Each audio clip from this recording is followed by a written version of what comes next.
같이 기도드리겠습니다.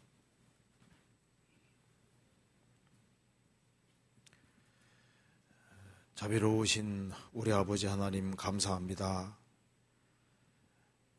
저희들을 한자리에 불러 모아주시고 또 하나님의 말씀으로 또 궁금하게 생각하는 것들을 생각해 보려고 합니다. 주님께서 우리 가운데 주로 역사해 주시고 이 말씀의 뜻을 바르게 깨달아 알 수 있는 지혜를 주시고 말씀 가운데 살아갈 수 있는 힘과 지혜와 용기를 허락해 주옵소서. 앞으로 있을 학예 수양에 준비하는 그 모든 손길에도 함께해 주시고 이번에도 많은 사람들이 구원함을 얻을 수 있도록 도와주시옵소서. 오늘 이 시간 우리에게 필요한 말씀을 허락해 주시기를 간절히 기도합니다. 여기에 참석한 모든 사람들에게 주님의 크신 은혜와 사랑으로 채워 주옵소서. 주 예수 그리스도 이름으로 기도하옵나이다. 아멘.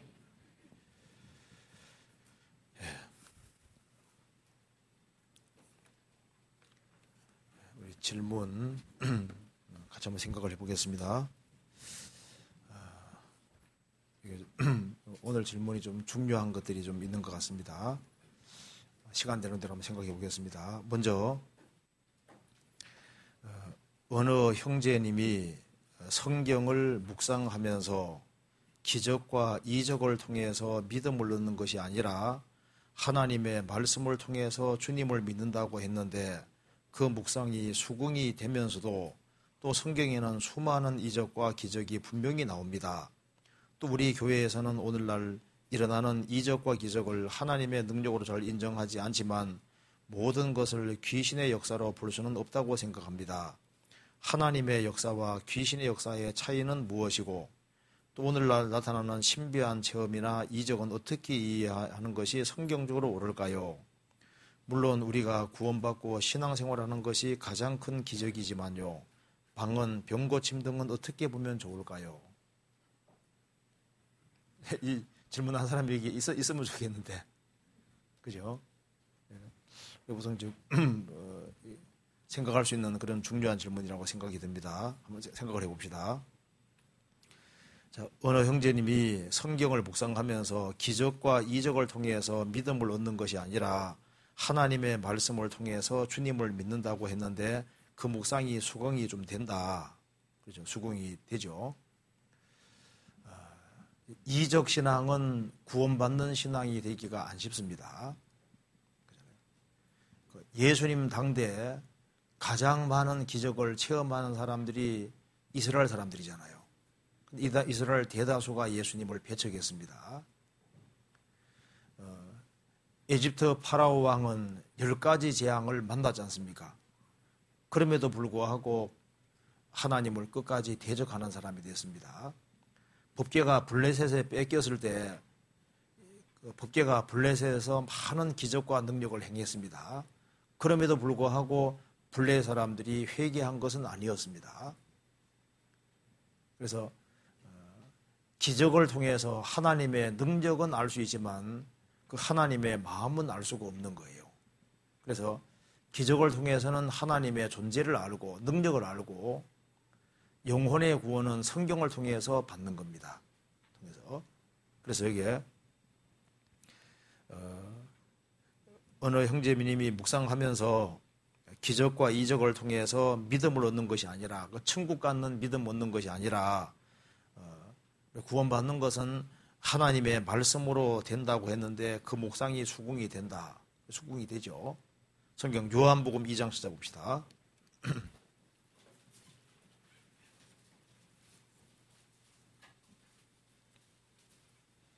요한복음 2장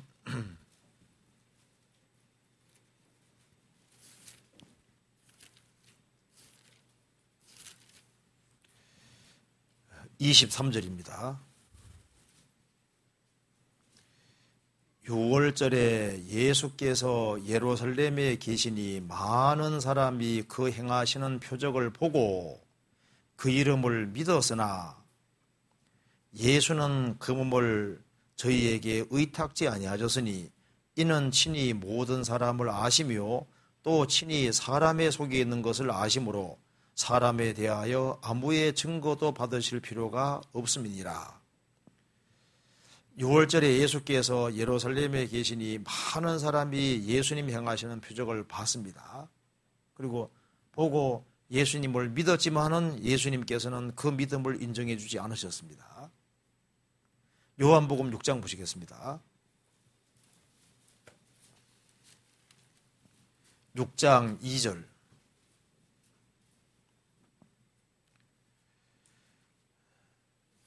큰 무리가 따르니 이는 병인들에게 행하시는 표적을 보미러라. 예수님 당시에 많은 사람이 예수님을 따라다니는 이유가 뭐냐 하면은 병인들에게 행하시는 표적을 보미러라. 예수님 행하시는 기적을 보고 많은 사람이 예수님을 따라다녔습니다. 그런데 그 예수님을 따라다니는 대다수 사람들이 예수님을 배척했지 않습니까? 그래서 그 이적 자체는 사람을 구원하기가 어렵습니다. 그래서 기적을 통해서 하나님의 존재는 알고 영혼의 구원은 성경을 통해서 받도록 하나님이 정하신 겁니다. 그래서 많은 기적을 통해서 하나님 계신 걸 증거하고 그 다음에 우리에게 성경식을 내려주신 거예요. 성경을 통해서 영생을 얻는 겁니다. 그런데 여기서 이제 수긍이 되면서도 또 성경에는 수많은 이적과 기적이 분명히 나옵니다. 이걸 어떻게 이해해야 되냐 그 말입니다. 그리고 또 지금 있는 기적은 또 어떻게 이해해야 될 것이냐 하는 그런 문제입니다. 아시는 분도 있을 겁니다. 먼저 정리를 해봅시다. 자, 구약 성경에 많은 기적이죠.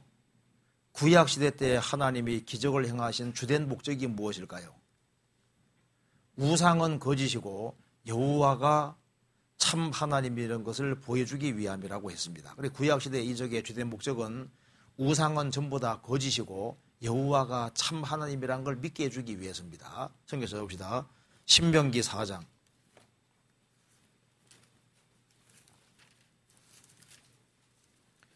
4장 35절.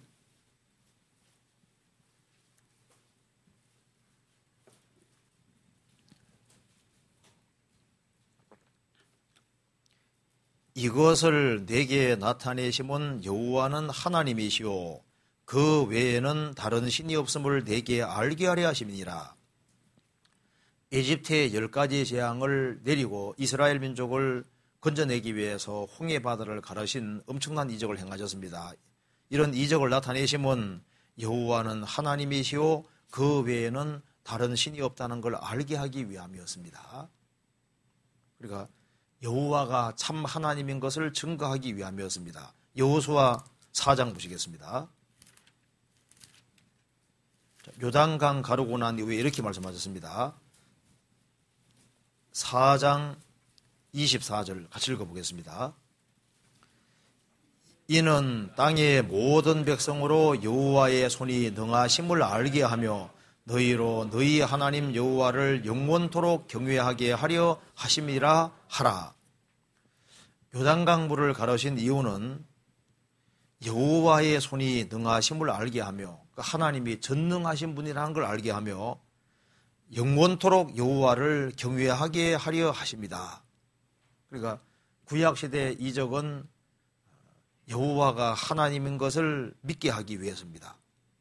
그래서 이적을 통해서는 하나님의 존재를 믿게 되는 겁니다. 하나님의 능력을 알게 되는데 기적 통해서 하나님의 마음은 몰라요. 그래서 하나님께서 이스라엘 사람들에게 성경책을 내려주신 겁니다. 그래서 이스라엘을 선택하신 주된 목적 중에 하나가 성경을 기록하게 하려고 선택하신 겁니다. 그래서 유대인의 나음이 무엇이며 할례의 유익이 무엇이뇨 범사에 많으니 첫째는 저희가 하나님의 말씀을 맡았음이니라. 그래서 이스라엘 민족은 하나님 말씀을 받아 기록했습니다. 그래서 그 기록된 말씀대로 예수님이 오셨죠. 예수님이 십자가에 죽으시고 부활하심으로 구원을 완성하셨습니다. 예수님이 공생의 당시에 내가 보여줄 표적은 딱 하나만 있으면 된다고 했습니다. 무슨 표적입니까? 요나의 표적. 요나의 표적 하나만 있으면 충분하다고 했습니다. 무슨 말이냐 하면은 구약 성경대로 예수님이 오셔서 십자가에 죽으시고 부활하는 그 표적 하나만 있으면은 예수님이 메시아라는 증거가 되는 거예요. 그렇죠? 예수님이 그리스도라는 표적은 딱 그 하나밖에 없는 거, 필요 없는 겁니다. 성경 한번 찾아봅시다. 마태복음 12장 보세요. 구약 성경대로 오신 예수님이 행해야 될 이적은 딱 하나가 여기 있습니다. 마태복음 12장 38절. 그때 서기관과 바리새인 중 몇 사람이 말하되 선생님이여 우리에게 표적 보여주시기를 원하나이다. 예수께서 대답하여 가라사대 악하고 음란한 세대가 표적을 구하나 선지자 요나의 표적밖에는 보일 표적이 없느니라. 그 다음 적겠습니다. 요나가 밤낮 사흘을 큰 물고기 뱃속에 있었던 것 같이 인자도 밤낮 사흘을 땅속에 있으리라. 예수님께서 표적 보여달라고 하니까 선지자 요나의 표적밖에는 보일 표적이 없다. 요나가 밤낮 사흘을 큰 물고기 뱃속에 있었던 것 같이 인자도 밤낮 사흘을 땅속에 있으리라. 구약 성경대로 예수님이 오셔서 십자가에 죽으시고 사흘 만에 부활하시는 그 기적 하나만 있으면은 예수님이 바로 구세주구나 하는 확실한 증거가 된다 그 말입니다. 예수님이 행하실 기적은 그 하나만 있으면 되거든요. 그리고 이제 그 그리스도를 믿으면 되는 거예요. 그런데 요나의 표적밖에 보일 표적이 없다고 하신 그 예수님께서 기적을 많이 행하셨잖아요. 그렇죠? 세례 요한은 예수님을 증거하러 온 사람이기 때문에 기적을 행할 필요가 없습니다. 모태로부터 성령이 충만한 사람이 세례 요한인데 세례 요한은 한 번도 기적을 행하지 않았잖아요. 왜냐하면 세례 요한은 그리스도를 증거하러 오는 사람이니까 구약 성경을 보고 성경에 나온 바로 메시아가 바로 예수님이라고 딱 증거해 주면 되는 거니까 기적이 필요가 없는 거예요. 성경 요한복음 10장 보시겠습니다. 10장 41절.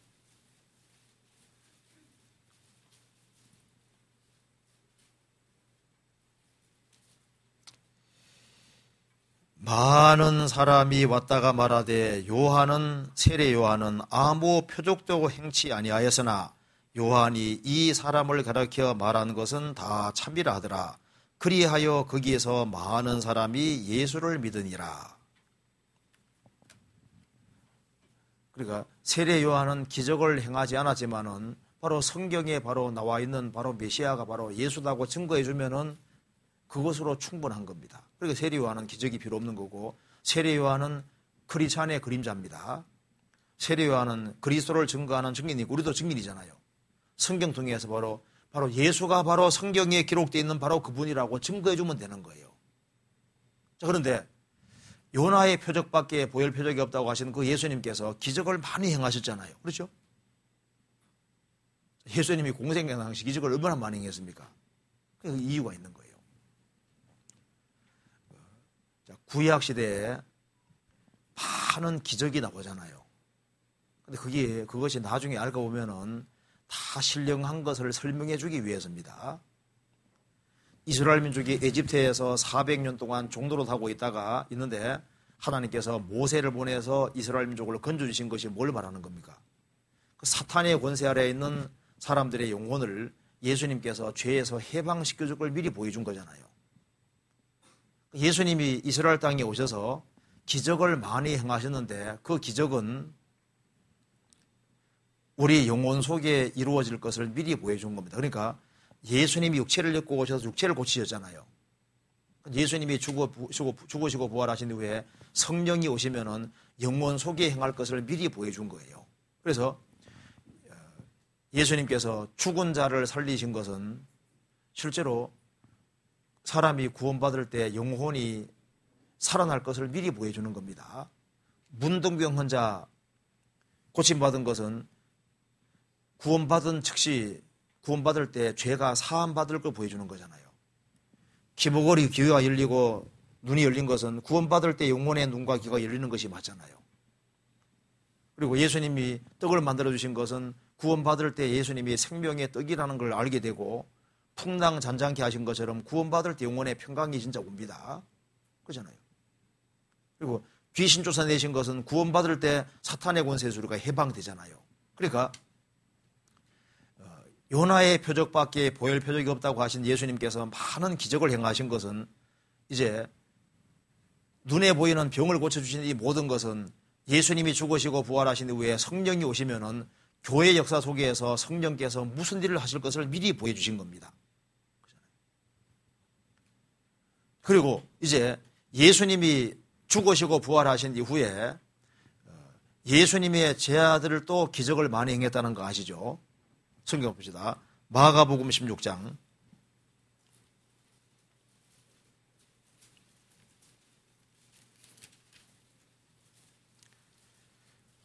15절입니다.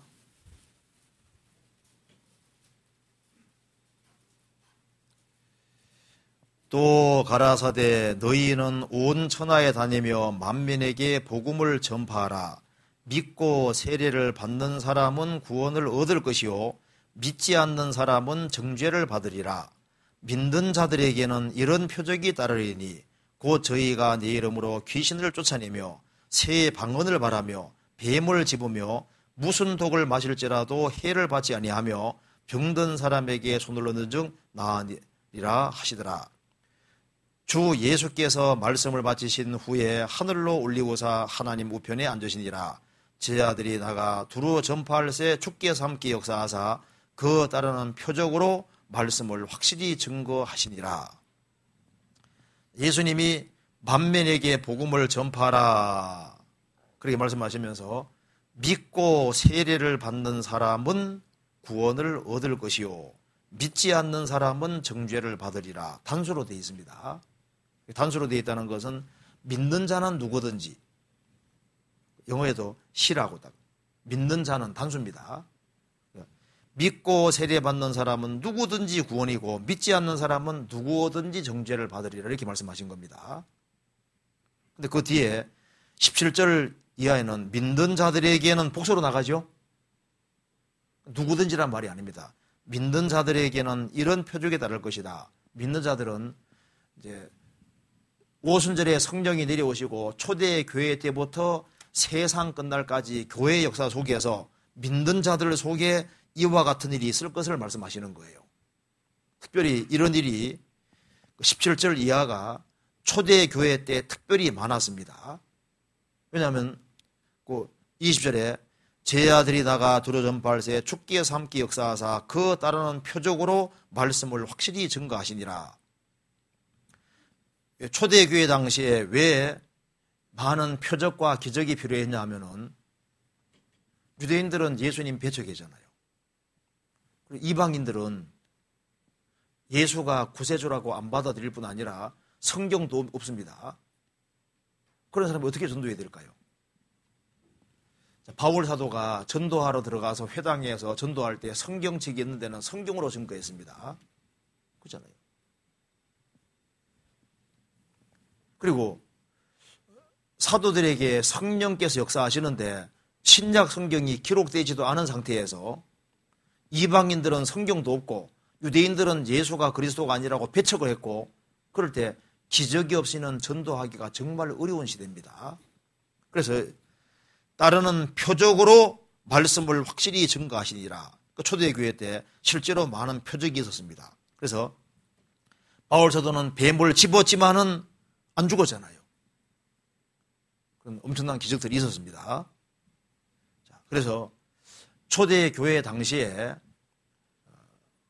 예수님 죽으시고 부활하신 이후에 많은 표적, 기적이 있었습니다.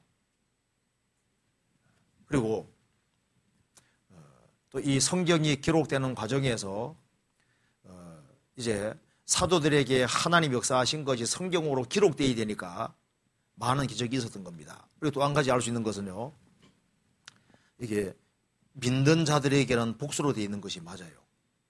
왜냐하면 복음이 전해지는 과정에서 성경책도 없고 기적이 없이는 전도하기 어려운 시대에는 기적이 항상 동반됐습니다. 그래서 일본도 복음이 처음 들어갈 때 많은 기적이 있었습니다. 우리나라도 초창기 때 기적이 막 있었잖아요. 그리고 이 복음이 전해지는 변두리에는 기적들이 계속 있어 왔습니다. 썬다싱이 전도할 때도 기적이 많이 있었거든요. 그러니까 이제 성경이 번역도 안 돼 있고 기적이 없이는 전도가 안 되는 그런 지역에서는 기적이 간혹 있어 왔습니다. 근데 놀라운 것은 성경이 다 번역이 되고 성경으로 충분히 전할 수 있는 시대가 되면 이적은 자연스럽게 사라졌던 거예요.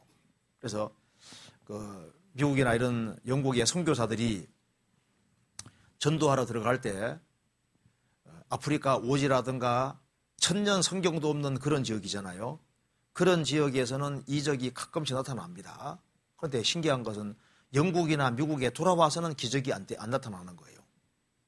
그러니까 전도되는 그 변두리에서 기적이 없이는 전도가 안 되는 그런 지역에 간혹 기적들이 있어 왔고 우리나라에도 복음이 처음 들어왔을 때 그런 이적들이 좀 있었습니다.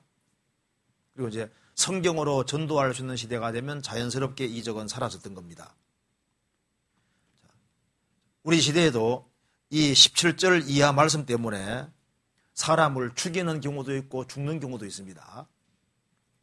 켄터키주의 한 교회 목회자가 교인들을 모아놓고 청산점 있잖아요. 독약을 딱 주면서 먹고 믿음을 증명하라고 해가지고 2명이 실제로 먹고 죽었잖아요. 독을 마실지라도 해를 안 받는다 그랬으니까 먹으라고. 그래서 2사람 먹었어요. 죽었어요. 이게 그 말이 아니잖아요. 그리고 여기 켄터키주에서 켄터키주가 좀 문제 같아. 켄터키주에서 뱀 목사로 불려지는 제이미 쿠체라는 목사가 독사에 몰려서 최근에 죽었습니다. 신문에 나온 거 보셨어요? 뱀 목사, 뱀에게 물려 죽다. 사망 그거 나왔잖아요. 그거. 뱀에게 물렸는데 병원에 빨리 가라 해도 절대 안 가는 거예요. 나는 확실히 하나님 믿기 때문에 안 죽는다고. 그래서 집에 가서 죽었잖아요. 집에 가서. 여기 그 말이 아니잖아요. 그리고 여기에 믿는 자들에게 이런 표적이 따르리니 귀신 쫓아내고 새 방언을 말하고 뱀을 집으며 무슨 독을 마실지라도 해를 받지 아니하며 병든 사람에게 선을적 나으니라. 이런 일이 복음의 변두리에는 있어 왔습니다. 성경책도 없고 성경 없이는 이게 성경이 없고 기적 없이는 전도 안 되는 그런 지역에 있어 왔던 거예요. 전도하시고는 실제로 독을 마시는데 살았다 그러잖아요. 그런 일이 있을 수 있어요. 그리고 성경이 다 번역되고 성경으로 충분히 전도할 수 있는 시대가 되면은 이제 성경을 못 믿게 하려고 마귀가 기적을 많이 행하게 되는 겁니다. 특별히 우리 시대는 복음이 전 세계에 전파되는 시대이기 때문에 성경을 못 믿게 하려고 기적이 많이 나타납니다. 그래서 예수님이 마태복음 4장에서 큰 표적과 기사가 나타날 것이다. 그래서 할 수만 있으면 택하신 자도 미혹하리라. 사탄의 역사로 엄청난 기적이 있을 것을 말씀하고 있는 겁니다. 앞으로 심지어 하늘에서 불이 내려오는데 어느 정도의 불이냐 하면 욥의 양 7,000마리를 살할 정도의 불이니까 이게 엄청난 불이잖아요. 7년 혼란 속에 그런 엄청난 불이 내려온다고 했습니다. 그래서 앞으로 사탄의 역사로 아주 기적 좋아하는 사람 앞으로 엄청난 기적을 보게 됩니다. 마귀는 하나님 다음으로 능력이 많은 자인 거예요. 데살로니가 후서 보시겠습니다. 2장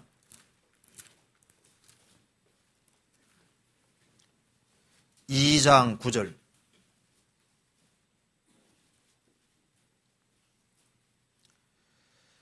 악한 자의 임함은 사단의 역사를 따라 모든 능력과 표적과 거짓 기적과 불의의 모든 속임으로 멸망하는 자들에게 말이니 이는 저희가 진리의 사랑을 받지 아니하여 구원함을 얻지 못함이니라.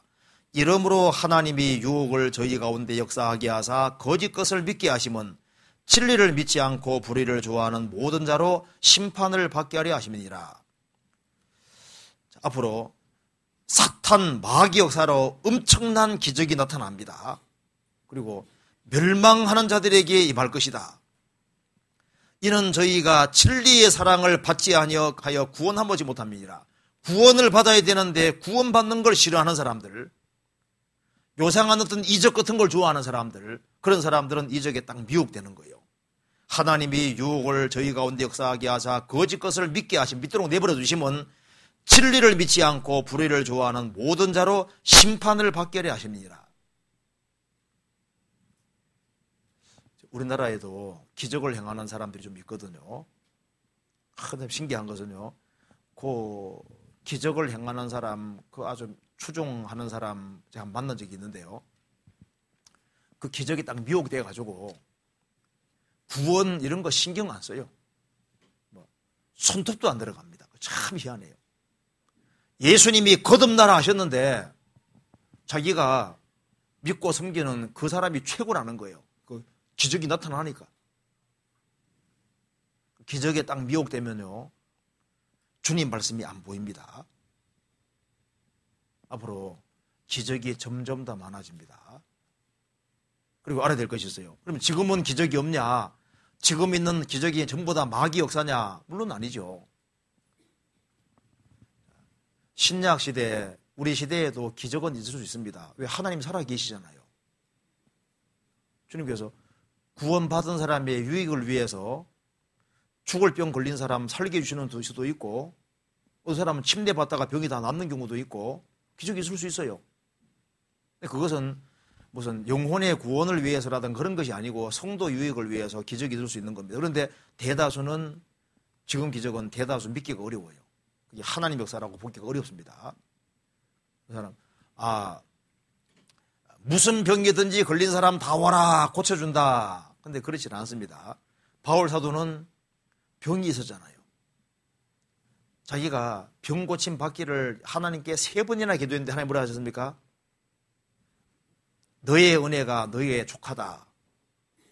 그래서 병 안 고쳐줬습니다. 그리고 바울 사도가 가장 아끼는 사람이 디모데잖아요. 디모데는 자주 몸도 약하고 자주 병이 났습니다. 근데 안 고쳐줬잖아요. 성경에서 봅시다. 디모데 전서 5장 22절.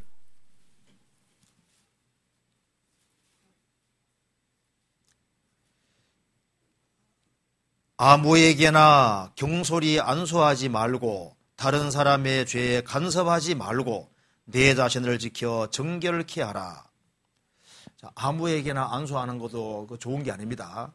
사람들 쫙 모아놓고 막 이제 어떤 목회자 그냥 막 안수 막 나가 잡히잖아요. 보셨어요? 성경 아무에게나 경솔히 안수하지 말아 했습니다. 그런데 그 안수하는 그 사람에게 어떤 귀신이 붙었을 경우에 있잖아요. 안수하다가 그 사람 그보다 더 낮은 귀신 들어가는 경우도 있습니다. 미치는 경우도 있잖아요. 그 안수란 통해서 안수 통해서 귀신이 옮겨질 수도 있거든요. 아무에게나 경솔히 안수하지 말고, 그리고 여기에 다른 사람의 죄에 간섭하지 말고, 자기하고 별로 관계없는 그 죄에 간섭하지 말아요. 남의 일에 간섭하다가 고난받는 자가 되지 말아 했습니다. 내 자신을 지켜 정결하게 하라. 이제부터 물만 마시지 말고 내 비위와 자주 나는 병을 인하여 포도주를 조금씩 써라. 디모데는 위장도 안 좋았고 자주 병이 났습니다. 그런데 약용으로 포도주를 조금씩 쓰라 그랬죠? 안 고쳐줬어요. 그 사람도 이 말 들을 때 눈이 또 확 뜨요. 와, 포도주 먹어도 되는구나. 그 말이 아닙니다. 약용으로. 디모데가 몸이 안 좋아하기 때문에 약용으로 쓰라고 되어 있는 겁니다. 맥주 감사절 하면 술 먹는 사람은 맥주 감사절 이렇게 읽히거든요. 자, 디모데후서 보시겠습니다. 4장 20절. 4장 20절 같이 읽어봅시다.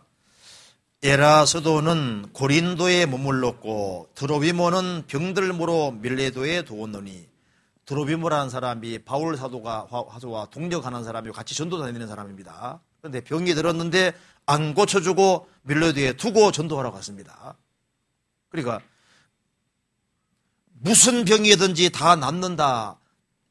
초대교회 당시에도 그렇지 않았습니다. 그러니까 낫는 것도 주님 뜻이고 안 낫는 것도 주님 뜻이니까 기도가 하나님께 맡기게 되는 거예요. 그렇잖아요. 그래서 무슨 병이든지 다 고칠 수 있는 것처럼 하면 그것도 합당하지는 않습니다. 그렇잖아요.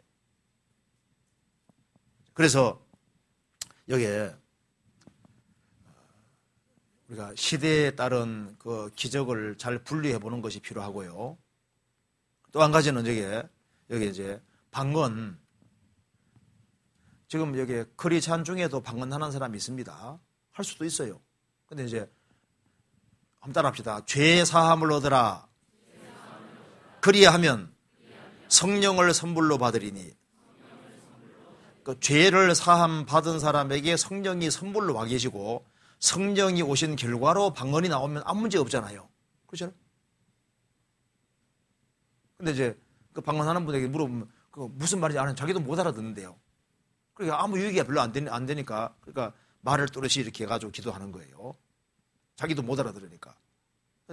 거듭난 사람이 방언할 수도 있습니다.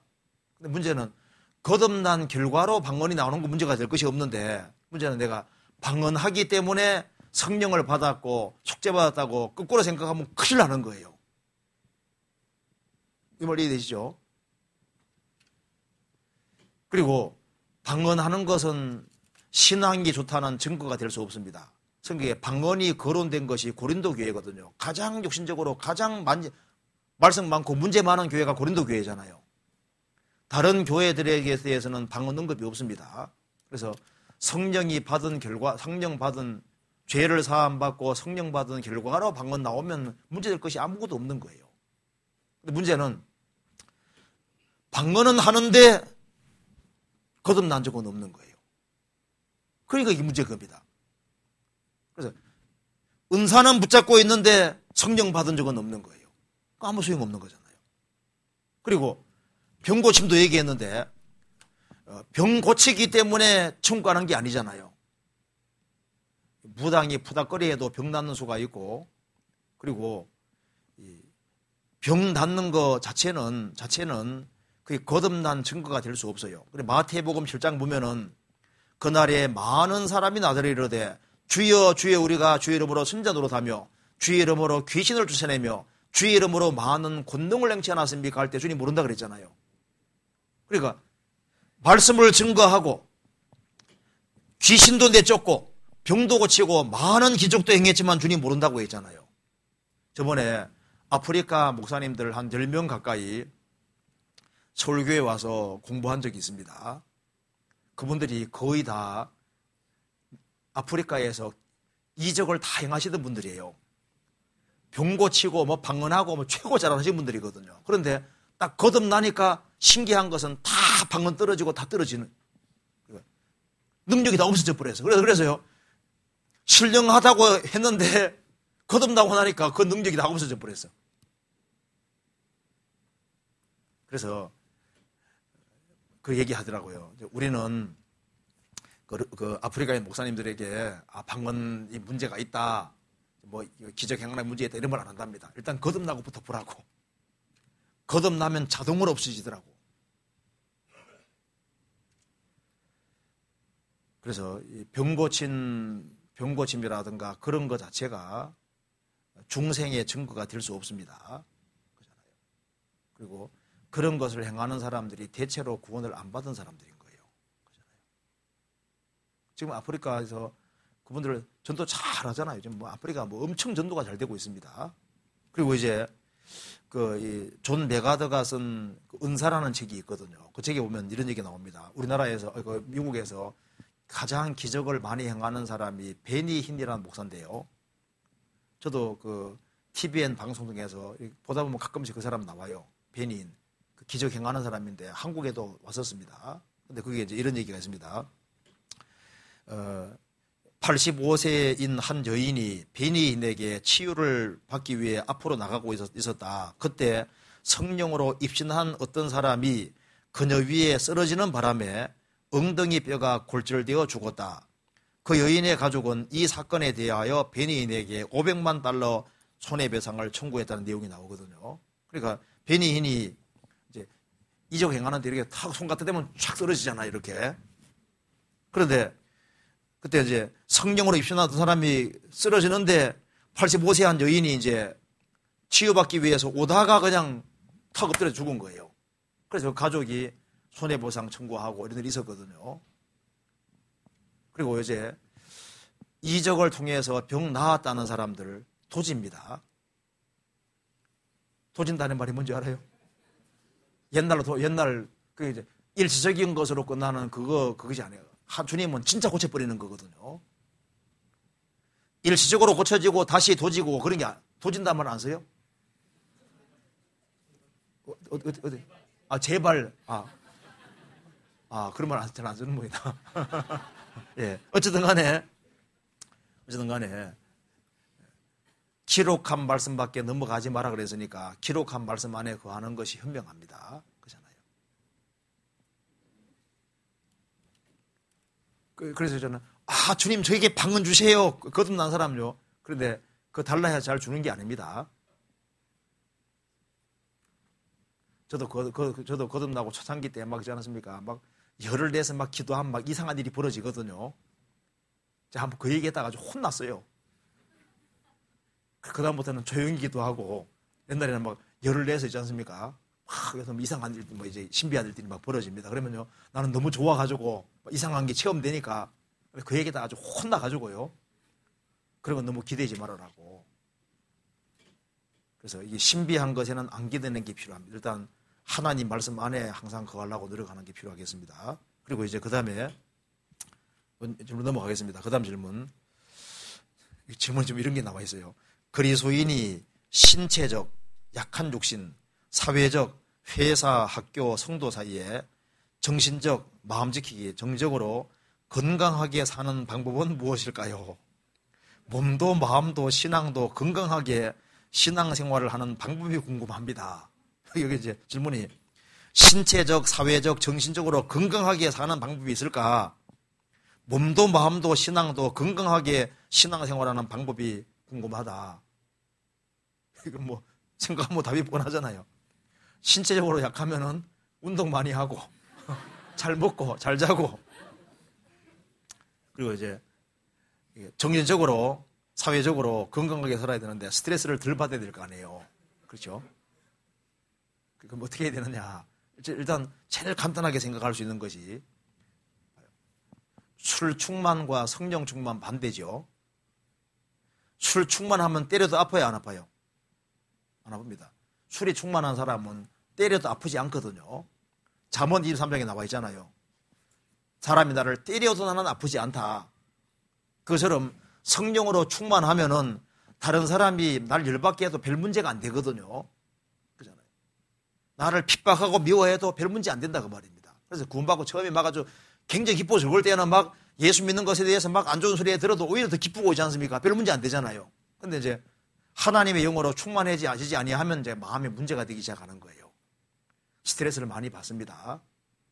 그래서 신앙적으로 충만하지 않으면 않을수록 스트레스를 더 많이 받고 문제가 훨씬 더 심해지는 거예요. 그래서 이 바울과 실라는 감옥에 들어갔을 때도 찬송했다는 거 아시죠? 스트레스 안 받았잖아요. 그렇죠? 베드로 사도 그 다음날 죽을 상황입니다. 야고보는 먼저 목자를 죽었고 이제 베드로 사도도 이제 죽을 판인데 병사들 사이에서 끼어서 그냥 콜콜 잤잖아요. 죽으면 주님 앞에 가니까 스트레스 안 받았습니다. 그 다음날 죽으면서도 스트레스 안 받았잖아요. 주님께 충만하니까. 그래서 성경이 말씀하기를 술 취하지 말라 이는 방탕한 것이니 오직 성령의 충만을 받으라. 그렇게 말씀이잖아요. 그러니까 여기 이제 몸도 마음도 신앙도 건강하게 사는 방법이 뭐냐? 스트레스 어떻게 하면 안 받느냐? 술 취하는 거 반대로 하면 돼. 술 취하려면 술을 많이 먹어야 되죠. 성령 충만하려면 성령을 많이 마셔야 돼. 성령이 어디 계시느냐? 한번 따라 합시다. 주는 영이시니 주의 영이 계신 곳에는 자유함이 있느니라. 주의 영이 어디 계셔요? 구원받은 무리 가운데 있다니까요. 그래서 구원받은 무리 가운데서 거하면서 말씀을 충분히 배우면은 말씀을 충분히 배우는 속에서 이 말씀이 들어가면서 영이 들어가는 거예요. 내가 너희에게는 말이 영유의 생명이니라. 말씀이 전해지면서 말씀 갈 때 성령이 같이 가시기 때문에 그 말씀을 충분히 들어야만 그 속에서 충만한 것이 이루어지게 되는 겁니다. 그렇잖아요. 스트레스 꽉꽉 받으려면요, 좌우만 쳐다보고 아래만 자꾸 쳐다보고 위 안 쳐다보면 되는 거예요. 스트레스 자꾸 받을 거 아니에요. 그리고 성경이 말씀한 대로 하나님의 전신갑주를 입으라고 했습니다. 이제 이 세상은 크리스찬이 살기 좋은 세상이 아니잖아요. 어디든지 얻어 터지기 좋은 사람들이 크리스찬들이거든요. 한 대 치면 두 대 칠 수 없게 돼 있잖아요. 그러니까 이제 당하기는 쉬워도 보복하기는 할 수는 없게 돼 있는 사람이 크리스찬들이니까 크리스찬들은 스스로 하나님의 전신갑주를 입어야 됩니다. 특별히 믿음의 방패를 가지고 마귀가 온갖 불화살을 쏘아야 되는데 그 믿음이 확실해야만 다 이길 수 있는 거예요. 마귀가 온갖 불화살을 던지잖아요. 어디에다가 먼저 불화살을 집어넣냐 하면 먼저 생각 속에 집어넣거든요. 사람은 생각이기 때문에 생각이 바로 그 사람인 거예요. 그래서 건전한 사람은 건전한 생각을 하잖아요. 이제 생각이 사람이기 때문에 마귀가 먼저 생각이 그 사람이기 때문에 생각 속에다가 마귀가 불화살을 계속 집어넣는 거예요. 그래서 구원의심 화살도 집어넣고 염려의 화살도 집어넣고 조금은 문제 터졌는데 막 그게 막 심각한 것처럼 만드는데 별로 심각한 것도 아닙니다. 어떤 사람이 막 고민이 너무너무 많아가지고 매일 스트레스 받으니까 이렇게 할 것이 아니라 근심 걱정 통을 하나 만들자 해서 이제 근심거리를 딱 담아놓은 통을 하나 만들었습니다. 그래서 근심 생길 때마다 일주일 날 잡아 하루에 근심하자 하고 스트레스 받는 건 항상 적어서 다 집어넣어 버렸어요. 일주일 딱 지나가지고 한꺼번에 고민하려고.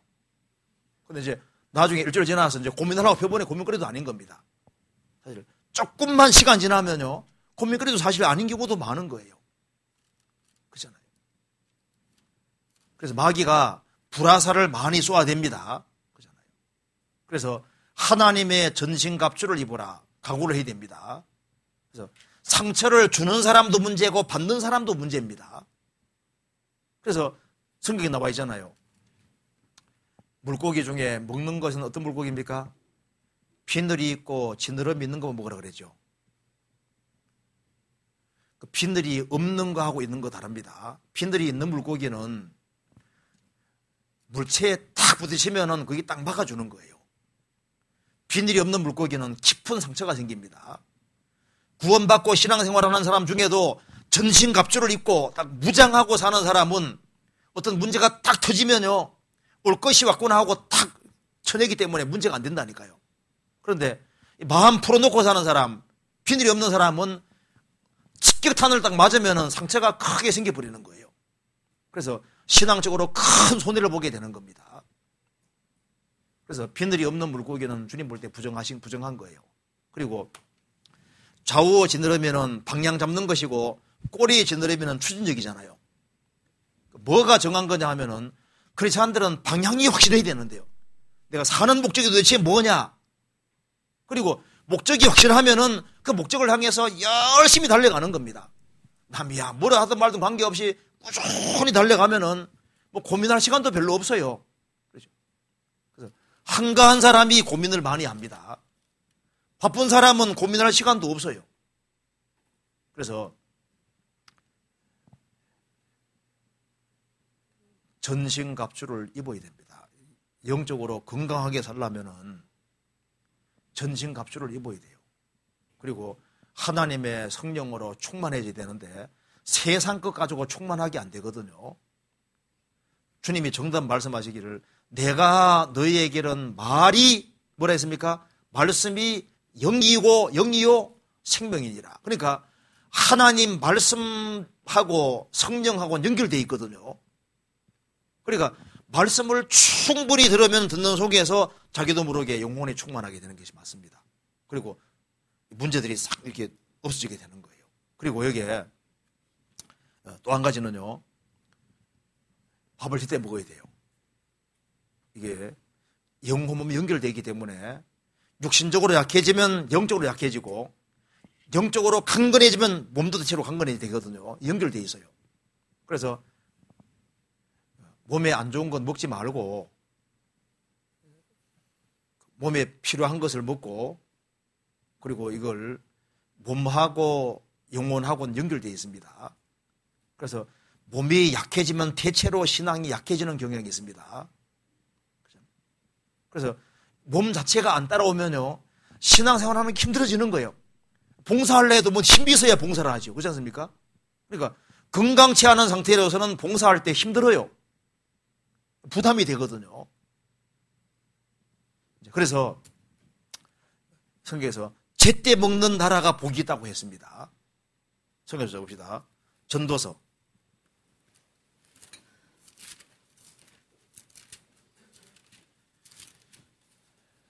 전도서 10장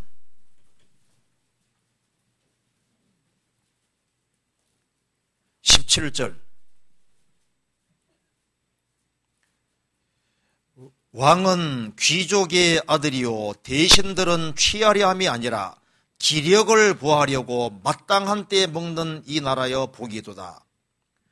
취하려는 목적이 아니라 기력을 보하려고 마땅한 때에 먹는 이 나라여 복이도다. 우리가 주님이 열심히 살아야 되기 때문에 제때 먹어야 되는 거예요. 그래서 기력을 보하려고 제때 먹는, 마땅할 때 먹는 나라는 복이 있다. 신앙생활 잘하려면 너무 늦게 먹지 말고, 너무 늦게 많이 먹지 말고, 살이 막 너무 찌고 이렇게 하면요, 이제 신앙생활 잘하기도 안 쉽습니다. 그래서 몸이 건강이 돼요. 그리고 하나님 말씀 가운데 살아가면은 하나님께서 또 건강도 대체로 지켜주시거든요. 성경 잠언 찾아봅시다. 잠언 3장, 여기에 보약이 있는데요. 보약이 뭔지 봅시다. 좋은 약이 있거든요. 7절, 잠언 3장 7절. 스스로 지혜롭게 여기지 말지어다. 여호와를 경외하며 악을 떠날지어다. 이것이 내 몸에 뭐가 됩니까? 양약이 되어 내 골수로 윤택하게 하리라. 그러니까 이 악을 떠나고 진리 가운데 살아가는 것은 매일매일 뭐와 똑같냐면 보약을 먹는 거하고 똑같은 거예요. 죄 가운데 살아가면서 보약 많이 먹는다고 건강해지는 게 아니고, 죄에서 구별되어 살아가면은 그것이 몸에 좋은 양약이 되는 겁니다. 잠언 4장 23절. 그것은 얻는 자에게 생명이 되며 그 온 육체의 건강이 됨이라. 무릇 지킬 만한 것보다 더욱 내 마음을 지키라. 생명의 근원이 이에서 남이니라. 마음 지키는 것과 건강은 관계가 있습니다. 사람이 이제 마음에서 아주 큰 상처 문제가 생기면은 건강이 갑자기 확 나빠지는 거예요. 또 마음이 아주 경부해지면 또 건강도 연결되어 있거든요. 성경 말씀하기를 지혜는 얻는 자에게 생명이 되며 그 온 육체의 건강이 됨이니라. 심령의 즐거움이 병을 이깁니다. 잠언 18장 보시겠습니다.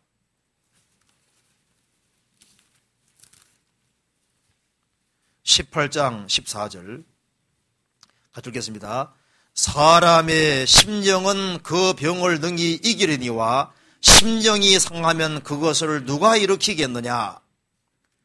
사람의 심령의 즐거움은 그 병을 이긴다. 근데 심령이 상하면 그걸 누가 일으키겠느냐. 심령이 상하면은 사람이 막 건강이 갑자기 꽉 안 좋게 되는 거예요. 토끼 실험하는 걸 봤거든요. 토끼를 두 부류로 딱 나누어서 콜레스테롤 음식을 잔뜩 먹이는데요. 한쪽에는 막 재밌게 해주는 거예요. 막 노래도 틀어주고 막 써주고 막 좋게 대해주거든요. 한쪽에는요 막 하는 소리도 들리게 해주고 문도 꽉 닫기도 하고 스트레스 해결받게 해주거든요. 그런데 이쪽에는 다 죽고 가버리는데 이쪽에는 멀쩡해요. 혈관도 거의 깨끗하고. 똑같이 콜레스테롤 음식을 먹는데 다르잖아요. 그리고 쥐 가지고 실험하는데 쥐 부부를 이제 암놈 순놈을 때 이제 플라스크 여기 이제 유리관 속에 딱 집어넣었어요. 한쪽에는 알코올, 한쪽에는 물 나오게 딱 해놓고 둘이 금술 좋을 때는요 물만 먹어. 알코올 절대 안 먹어. 근데 이제 한 놈을 빼내 가지고 그 유리관 앞쪽에 딱 갖다 놨거든요. 다른 짝꿍이 붙여놨어요. 이게 스트레스 받으니까 안 하는 짓을 하는데 알코올을 계속 빼먹는 거죠. 알코올을. 물 안 먹고 알코올을 계속 빼먹는 거예요. 스트레스 받으니까. 스트레스 받으면 이상한 행동합니다. 그래서 남편요, 집에 안 들어오게 하려면 간단히 어떻게 하면 됩니까? 매일 바가지 끓고 스트레스 주고 그러면 딴 생각이 들게 해가지고 술 먹게 하고 담배 피우게 하고 딴짓 하게 하고 집에 잘 들어가려면 어떻게 해야 됩니까? 마음 편안하게 만들어주고 항상 밝게 있고 이 여자 역할이 큽니다. 그래서 내가 어젠가 또 봤어요. 보니까 쥐를 씨름하는데 그 담배 냄새 있잖아요. 그걸 한쪽에는 적게 주고 한쪽에는 많이 싹 넣어주니까 처음에는 쥐들이 다 도망가서 공기 좋은데 코를 내밀고 근데 이제 한참 지나서 이제 여기에 그 담배 연기가 솔솔 계속 들어오니까 이제 바뀌었어요. 바뀌어가지고 담배 연기 있는 쪽으로 쭉 몰려서 코를 담배 나오는지 않습니까? 거기다 코를 탁 내고 않습니까? 담배 마시는 걸 굉장히 좋아하게 바뀝니다. 그리고 니코신 찾고 있는 거예요. 니코신. 이렇게 묶어요. 이 사람이 신앙생활을 잘해야 되는데요. 스트레스를 어떻게 하면 안 받을 수 있느냐? 술 취하지 말라. 이는 방탕한 것이니 오직 성령의 충만을 받으라. 신앙적으로 강건하게 되는 것이 필요해요. 그리고 우리 알아야 될 것 중에 또 하나 있습니다. 하나님께서 크리스찬이라고 할지라도 자연의 법칙 속에 넣어두셨잖아요. 크리스찬도 태어나서 늙고 병들고 죽습니다. 그렇지 늙지 않습니까? 자연의 법칙 속에 있고 그래서 우리도 몸도 하나님 정하신 자연의 법칙 속에 있기 때문에 몸에 필요한 것을 먹고 몸에 안 좋은 걸 계속 먹으면서 건강해지리라 생각하면 옳지 않은 거예요. 교통법규를 내가 어겨가면서 하나님 지켜준다 생각하면 착각입니다. 중앙성을 막 침범하면서요. 나는 하나님 아들이니까 하고 막 침범해서 막 다닙니다. 어떻게 될까요? 죽어요. 나중에 죽음 건너가서 주님 앞에 왔을 때 주님 내가 왜 중앙성 침범했는데 왜 나 안 죽게 해줬습니까? 네가 법칙을 어겼잖아. 법칙을. 우리가 이 자연의 법칙과 음식의 법칙 하나님의 정해놓은 기본 법칙이 있는데 그 규칙에 크리스찬은 예외라고 생각하면 안 됩니다. 크리스찬이기 때문에 무조건 지켜주신다. 그렇게 생각하면 옳지 않아요. 크리스찬들도 병들 수 있습니다. 그러니까 매사에 자연의 법칙 같은 것을 지키는 것이 필요해요. 그리고 티코 타고 다니는 사람은 오토바이 타고 다니는 사람보다는 조금 유리합니다. 그리고 이제 뭐 큰 차 모는 사람은 일단은 조그만 차 모는 사람은 대체로 유리해요. 그렇지 않습니까? 성경 찾아봅시다. 여기에 전도서 10장 보세요.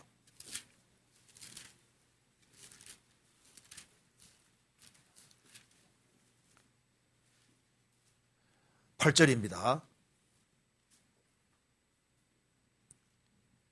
8절 함정을 파는 자는 거기 빠질 것이요 담을 허는 자는 뱀에게 물리리라. 돌을 떠내는 자는 그로 인하여 상할 것이요 나무를 쪼개는 자는 그로 인하여 위험을 당하리라. 무딘 철 연장날을 갈지 아니하면 힘이 더 드느니라. 오직 지혜는 성공하기에 유익하니라. 방수를 베풀기 전에 뱀에게 물렸으면 술객은 무용하니라. 만일 크리스찬이 그래서 이제 인쇄소 계통의 일을 하면서 이렇게 종이 집어넣고 기계가 탁 자르고 종이 집어넣고 기계 딱 자르는 그런 일을 혹시 하는 사람 있잖아요. 그런 사람 있으면요. 나는 크리스찬이니까 하고 무조건 도와준다 생각하면 안 됩니다. 그런 거 위험한 일을 하는 사람은 어떻게 해야 됩니까? 훨씬 더 주의를 해야 되는 거예요. 그렇죠? 그래서 크리스찬 중에도 이런 일을 하다가 손 탁 잘릴 수도 있잖아요. 그러니까 위험한 일을 하는 데는 지혜가 훨씬 더 필요하고 훨씬 더 주의가 요한다고 성경이 말하고 있는 겁니다. 여기 8절에 함정을 파는 자는 거기 빠질 것이요. 어떤 함정을 파는 사람은 자기가 조심하지 않으면 자기도 빠질 수도 있고 자기 자식도 빠질 수 있잖아요. 자식도. 그렇잖아요. 담을 허는 자는 뱀에게 물리라. 옛날에는 이 돌담 같은 걸 헐 때 뱀이 나오는 일이 간혹 있었습니다. 그러니까 돌담 허는 사람은 혹시 뱀이 나올지 모르니까 훨씬 더 조심해서 돌담 헐어야 되는 거예요. 그러잖아요. 돌을 떠내는 자는 그로 인하여 상할 위험이 있으니까 돌을 떠낼 때는 훨씬 주의를 요한다 그 말입니다. 나무를 쪼개는 자는 그로 인하여 상하리라. 나무 펼 때 잘못하면요, 나중에 나무가 날아가서 어떤 사람에게 손해 줄 수도 있고 칠 수도 있고 그렇잖아요. 그러니까 위험한 일을 하는 데는 훨씬 더 큰 지혜가 요구된다 그 말입니다. 무딘 철 연장날을 갈지 아니하면 힘이 더 드느니라. 오직 지혜는 성공하기 위하니라. 그러니까 위험한 일을 할 때는 훨씬 더 주의를 기울이고 지혜가 더 필요하다는 거예요. 방수를 베풀기 전에 뱀에게 물렸으면 술객은 무용하니라. 그러니까 뭐든지 물리기 전에 미리미리 조심하고, 그리고 이제 차가 좀 낡은 사람은 훨씬 더 주의를 해가지고 움직여야 되거든요. 그러니까 매사에 조심하고 조심해야 될 것을 말하고 있습니다. 크리스찬일지라도 물리적인 법칙 안에 있다는 걸 생각해야 됩니다. 물론 그러면서도 지금 도와주시는 것이 있죠. 그리고 이제 건강하게 살기 위해서는 감사하는 마음이 아주 필요할 겁니다. 그죠? 마귀가 어떤 동네는 절대 못 들어오는 거예요. 무슨 마을입니까? 감사 마을. 이래도 감사, 어렵게도 감사, 모든 감사하니까 마귀가 시험할 수 있는 거리가 없는 거예요. 그래서 범사에 감사하라. 크리스찬들이 범사에 감사하고 살면은 그거하고 건강하고도 상당히 연결이 되어 있고요.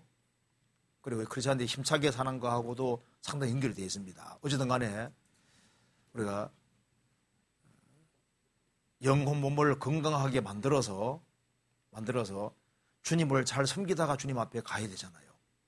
건강치 아니하면은 주님 섬기기가 쉽지 않아요. 그리고 봉사하기도 쉽지 않습니다. 그래서 매사에 좀 신중하고 조심하는 것이 필요할 것 같습니다. 그 다음 넘어가 봅니다. 성경은 오류가 없지만 성경 강론의 내용에는 여러 상황이나 과학자들의 불완전한 연구로 인해 틀린 내용이 있는 것 같습니다. 전도를 하다가 성경 강론의 내용이 일반적인 과학 상식과 다른 경우에 말문이 막힐 때가 있습니다. 이런 상황이 어떻게 해야 할까요? 전도 집회 시에는 거의 틀린 것은 얘기 안 합니다. 설명에 좀 미흡할 수는 있는데 말꼬리에 잡힌다든가 좀 이렇게 문제되는 것은 거의 얘기를 하지 않을 거예요. 그렇잖아요. 그리고 그것은 내가 미처 설명을 잘 못하는 경우가 많이 있을 수 있고요. 그래서 진화론이 왜 아니냐 이렇게 하면요, 내가 진화론에 자세히 알면 설명해 줄 수 있는데 학교에서 다 배우고 있는데 왜 이건 아니라고 하냐 하면요, 내가 지식이 부족해서 그런 거예요, 대체로. 그래서 조금만 공부를 하면은 답을 할 수 있고, 그리고 이제 영 답하기 어려우면은 이제 전도인 찾아가서 얘기하고, 그리고 대체로 전도할 때는 내가 잘 아는 것만 전도하면 돼요. 내가 모르는 거 어려운 까지 설명할 필요 없거든요.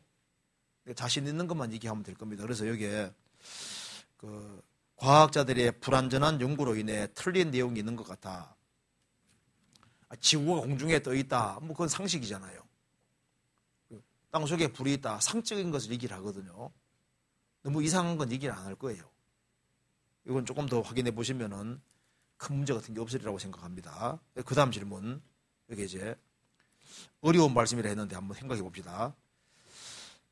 이사야서 19장에 애굽에 대한 말씀이 나오는데요. 아래의 구절을 어떻게 해석하면 좋을까요? 찾아봅시다. 이사야 19장 찾아봅시다.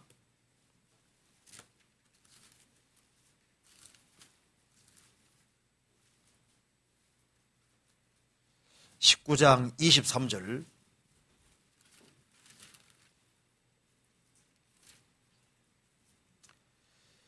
그날에 애굽에서 아수르로 통하는 대로가 있어 아수르 사람은 애굽으로 가겠고 애굽 사람은 아수르로 갈 것이며 애굽 사람과 아수르 사람과 함께 경배하리라.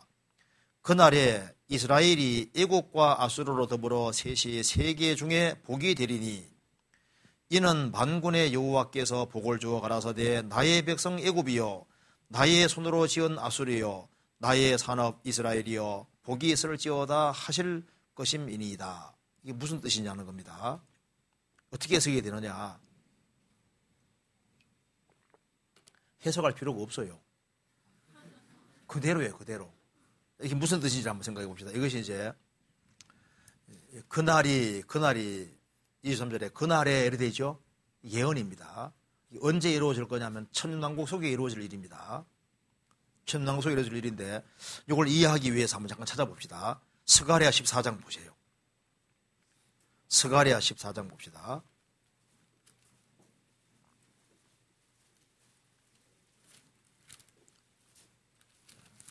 시간 나시면 스가랴 14장을 자세히 읽어봐도 좋겠습니다. 제가 간단하게 한번 설명해 보겠습니다. 스가랴 14장 4절 5절은 예수님의 지상재림이죠. 찾아봅시다. 제가 읽어보겠습니다. 그날에 그의 발이 예루살렘 앞 동편 감람산에 서실 것이요. 예수님이 지상재림하는 장면입니다. 그리고 5절 끝에는 나의 하나님 여호와께서 임하실 것이요 모든 거룩한 자가 주와 함께하리라. 지상재림이죠. 그러니까 이제 7년 혼란 끝에 예수님께서 예루살렘에 감람산에 지상재림하시는데 모든 거룩한 자가 주와 함께하리라. 지상재림이 이루어집니다. 그리고 이제 그 다음 무슨 일이 있는지 봅시다. 8절에 그날에 생수가 예루살렘에서 솟아나서 절반은 동해로 절반은 서해로 흐를 것이라. 여름에도 겨울에도 그러하리라. 예수님이 지상재림하고 나면은 천년왕국을 이루실 때 예루살렘에서 생수가 나와서 절반은 동해로 간다는 얘기는 어디로 가는 겁니까? 사해바다 쪽으로 사해바다가 소송되고 절반은 서해 지중해로 들어가게 될 것이다. 여름에도 겨울에도 그러하리라. 그래서 예루살렘에서 이제 물이 솟아납니다. 솟아나서 이제 그런 일이 있게 되고 그 다음에 10절에 봅시다. 온 땅이 9절에 여호와께서 천하의 왕이 되시리니 천년왕국 왕입니다. 그날에는 여호와께서 홀로 하나이실 것이요 그 이름이 홀로 하나이실 것이며 온 땅이 아라바같이 되되 게바에서 예루살렘 동편 림봉까지 미칠 것이며 예루살렘이 높이 들려서 그 본처에 있으리니. 그러니까 여기에 천년왕국이 되면은 예루살렘에서 엄청난 물이 나와서 동서로 갈라져서 아주 큰 강을 이루게 되고 예루살렘은 높이 들리게 될 것이다. 그리고 이제 7년 혼란 끝에 전쟁을 치르고 살아남은 사람들이 있습니다. 그 사람이 천년왕국 속에 들어가는 사람들입니다. 16절을 보시겠습니다. 16절에 천년왕국 속에서 매년마다 일이 있다고 했습니다. 16절에 예루살렘을 치러 왔던 열국 중에 남은 자가 이방인이 천년왕국 속에 들어갑니다. 백세에 못 되어 이제 표 받고 들어간 사람은 백세 못 되어 죽고 자손으로 말미암아 사람들이 많아지잖아요. 그래서 예루살렘을 치러 왔던 열국 중에 남은 자가 해마다 올라와서 그 왕 만군의 여호와께 숭배하며 초막절을 지킬 것이라. 그럼 잘 보십시오. 천하 만국 중에 그 왕 만군의 여호와께 숭배하러 예루살렘에 올라오지 아니하는 자에게는 비를 내리지 아니하실 것인즉, 예를 들었습니다. 만일 애굽 족속이 올라오지 아니할 때에는 창이람이 있지 아니하리니 여호와께서 초막절을 지키러 올라오지 아니하는 열국 사람을 치시는 재앙을 그에게 내리실 것이라. 애굽 사람이나 열국 사람이나 초막절을 지키러 올라오지 아니하는 자는 자의 받을 벌이 이러하니라. 뭘 알 수 있습니까? 예수님이 1000년 동안 왕노릇 할 때 매년마다 예루살렘에 예배하러 올라와야 됩니다. 맞죠? 그러면은 올라올 때 이스라엘과 거리가 가까운 쪽이 유리해요? 먼 쪽이 유리해요? 가까운 쪽이 유리하잖아요. 그렇죠? 그래서 이제 예루살렘이 높이 솟아나고 이스라엘 중심에서 주님이 열국 다스릴 때 이스라엘 바로 밑에 이집트가 있잖아요. 아시리아는 바로 옆에 있잖아요. 그래서 주님이 천년 동안 왕노릇 하실 때 이스라엘과 가장 가까이 있는 애국과 아시리아 사람들이, 고개에 있는 사람들이 훨씬 더 큰 복이 있을 것이다. 왜? 예수님 가까이 있으니까 자주 올라갈 수 있고, 자주 만날 수 있고, 궁금한 거 자주 물을 수 있고, 그렇죠? 특별히 셋이 복이 될 것이다. 그러니까 이제 신앙생활 하는 데서도 마찬가지입니다. 주님과 가까울수록 유리하잖아요. 그렇죠? 어떤 사람은 신앙생활 잘하려고 교회당 가까이 이사 오는 사람도 있습니다. 또 어떤 사람은 또 교회에 가까이 있는데 마음이 아주 먼 사람도 있어요. 어떤 사람은 멀리 있는데 마음 가까운 사람도 있습니다. 대체로 거리 가까운 쪽이 유리해요. 그렇지 않습니까? 어떤 사람 보면요, 교회하고 마음이 너무 멀어요. 마음이라도 가까워야, 정말 가까워야 됩니다. 여기에 성경에서 천년 왕국이 문자가대로 역사라고 말하고 있는 역사라고. 그래서 주님이 천년 동안 왕노릇 하실 때 여호와라는 지식이 세상에 충만해지거든요. 그래서 주님과 접촉해서 천년 동안 배우게 되는데 누가 유리할 거냐? 이스라엘 땅에서 멀리 있으면서 1년에 몇 차례 오는 사람들하고 가까이 있는 사람하고 다르죠. 성경에 말씀하기를 특별히 애굽과 아시리아 이쪽이 특별하게 복이 있을 것이다. 이스라엘 가까이 있는 사람들이 복이 있을 겁니다. 이거 문자 그대로라고, 문자 그대로. 좀 이해되시죠? 그리고 이제 안 오면 이제 하나님께서 벌 내린다 그랬죠? 비도 안 내려 벌 준다고 되지 않습니까? 그러니까 천왕국 속에도 자유의지가 있어요. 마귀는 없을지라도, 마귀는 무적인 가치에서도 자유의지는 있으니까 올라올 수도 있고 안 올 수도 있는 거예요. 그래서 안 올라오면은 하나님께서 재앙 내린다고 되어 있잖아요. 그래서 문자 그대로 역사라 이해하면 되는 겁니다. 넘어가도 되겠죠? 네, 그 다음 봅시다. 여기, 그 다음에 이제 질문은 요한계시록 20장 1절부터 6절 천년 왕국 전개에 대해서 자세한 설명을 부탁드립니다. 한번 찾아봅시다. 요한계시록 20장입니다.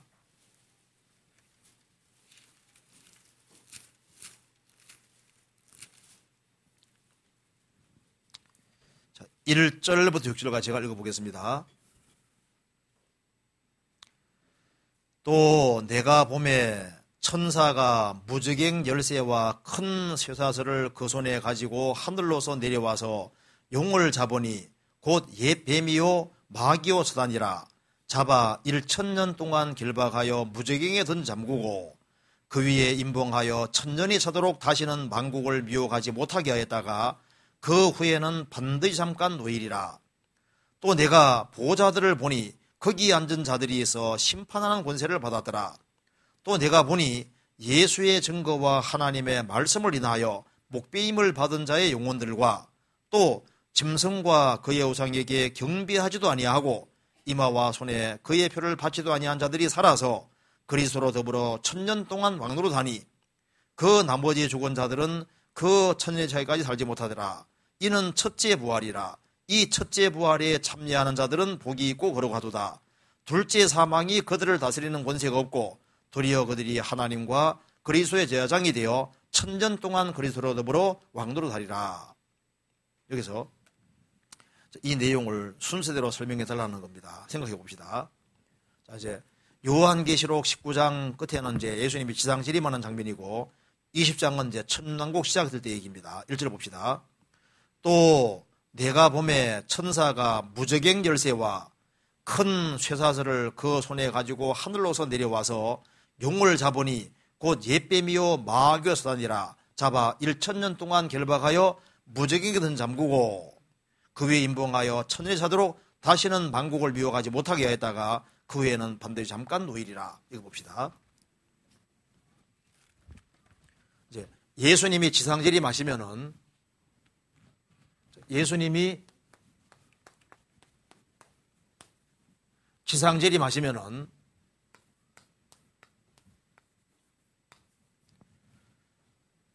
마귀를 역속에서 역사하던 마귀를 몽땅 붙잡아서 마귀를 무저갱 속에 집어넣습니다.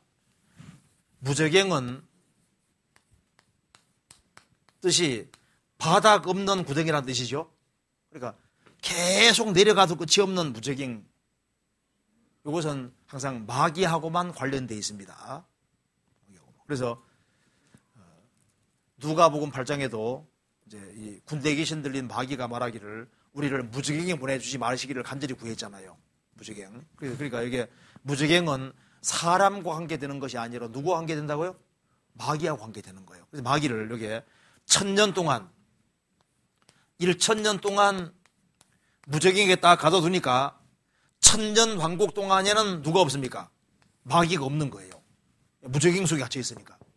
그래서 1000년이 차도록 다시는 만국을 미혹하지 못하게 하였다가 그 후에는 반드시 잠깐 놓이리라. 1000년 왕국 끝날 때 무저갱에서 잠깐 나오게 되고 만국을 미혹하고 그 다음에 불못에 들어가는 거니까 마귀의 최종 운명은 불못이라고 그 뒤에 나와 있습니다. 그렇죠. 그 다음에 4절. 또 내가 보호자들을 보니 거기 앉은 자들이 있어 심판하는 권세를 받았더라. 또 내가 보호자들을 보니, 자, 보호자들을 봤습니다. 보호자 하나가 아니라 보호자들을 보니 거기 앉은 자들이 있다. 누굽니까? 보호자에 앉은 자들이 누굽니까? 이것이 요한계시록 4장에 나와 있는 대로 신구약 시대에 구원받은 사람들을 이 보호자에 앉은 자들입니다. 이거 잠깐적으로 찾아봅시다. 요한계시록 4장 봅시다.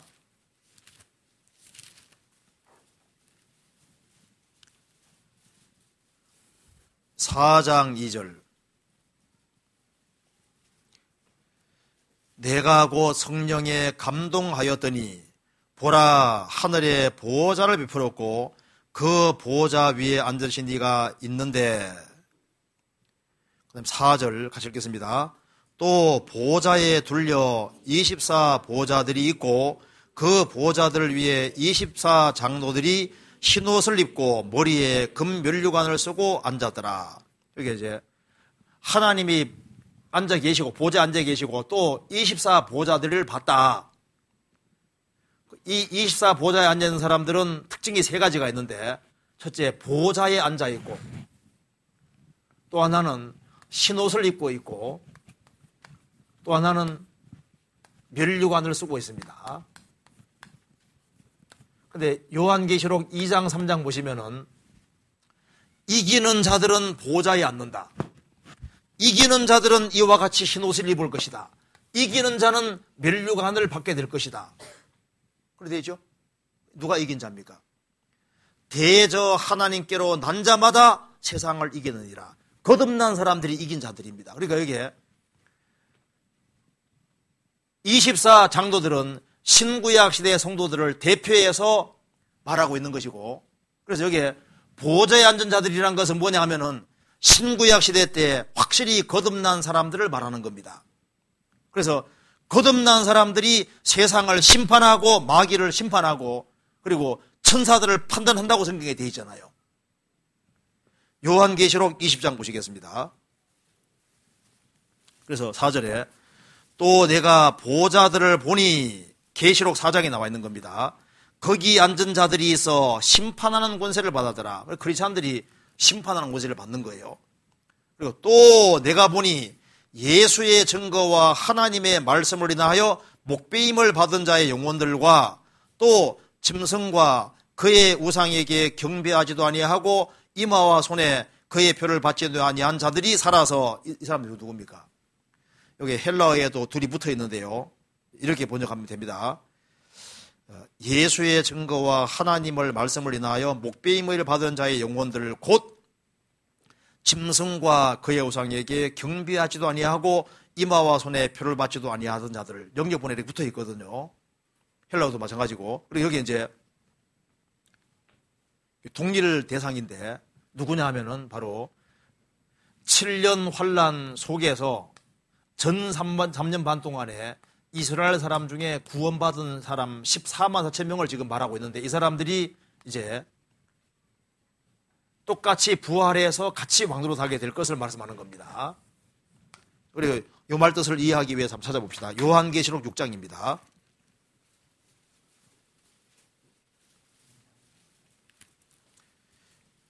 6장 9절입니다.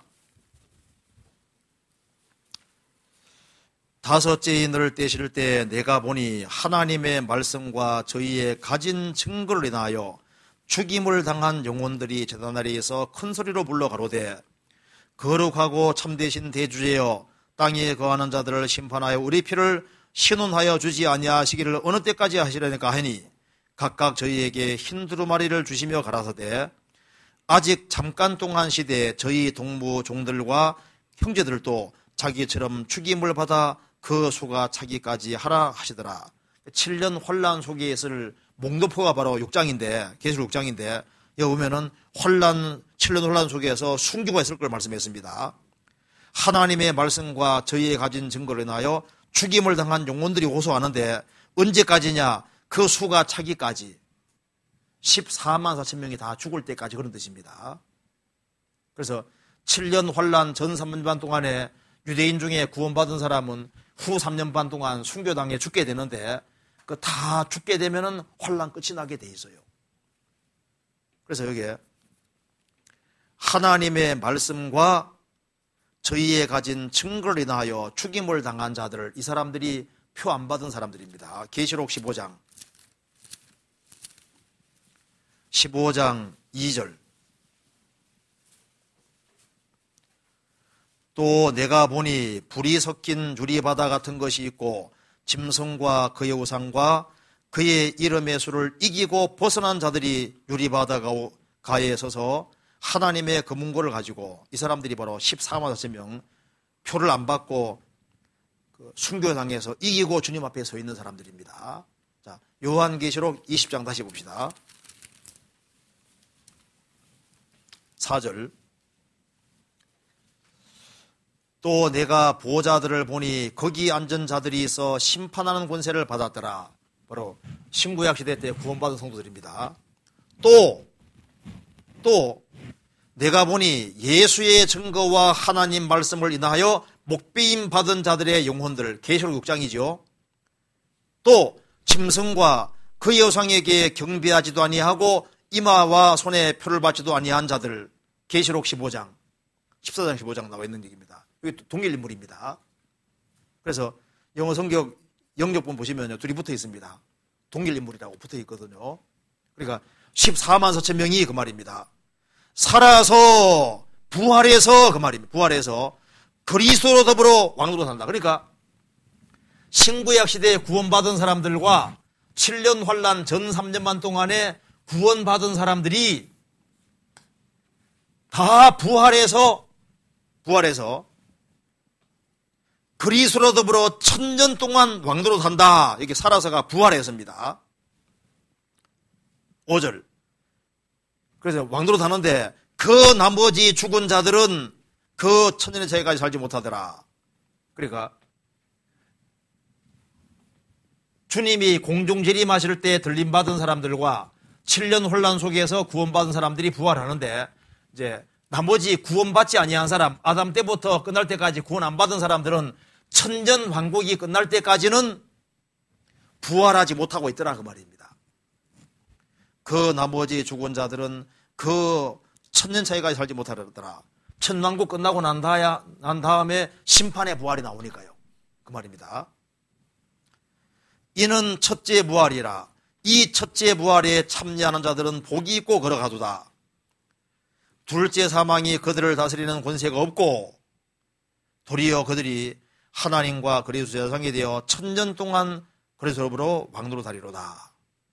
이 그리스도인들은 1000년 동안 주님과 더불어 왕노로 다는데 들림받지 못한 사람들, 유대인 중에 구원받은 사람 제외한 사람들은 천년왕국 끝날 때까지는 부활하지 못하고 있다가 천년왕국 끝나고 난 다음에 부활하는데 그 내용이 바로 11절 이해한 거예요. 최후의 심판대 앞에서 부활이 되는 겁니다. 그래서 생명의 부활과 심판의 부활 차이는 1000년이 그 사이에 있는 겁니다. 1000년 동안 그 간격이 있고 1000년 왕국 전에 부활하는 사람은 전부 다 첫째 부활에 속하는 거고 천년왕국 끝나고 난 다음 부활하는 사람은 둘째 부활, 심판의 부활인 겁니다. 그렇죠? 여기에 순서가 정확히 나와 있는 겁니다. 자세한 건 몰라도 되고 일단 우리는 부활해서 왕도로 타는 걸 알면 되는 겁니다. 할 때 좋은 것이 오는 갑다 이렇게 생각하면 되는 거예요. 맞죠? 네. 맞아요. 천점은 왕도로에서도 좋은데 천년 왕노릇 하고 난 다음에는 세토록 왕노릇 한다고 되죠?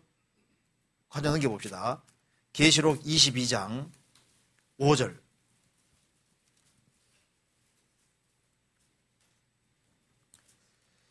다시 밤이 없겠고 등불과의 빛이 쓸데없으니 이는 주 하나님이 저희에게 빚으심이라. 저희가 세세토록 왕노릇 하리로다. 몇 년 왕노릇? 세세토록 왕노릇.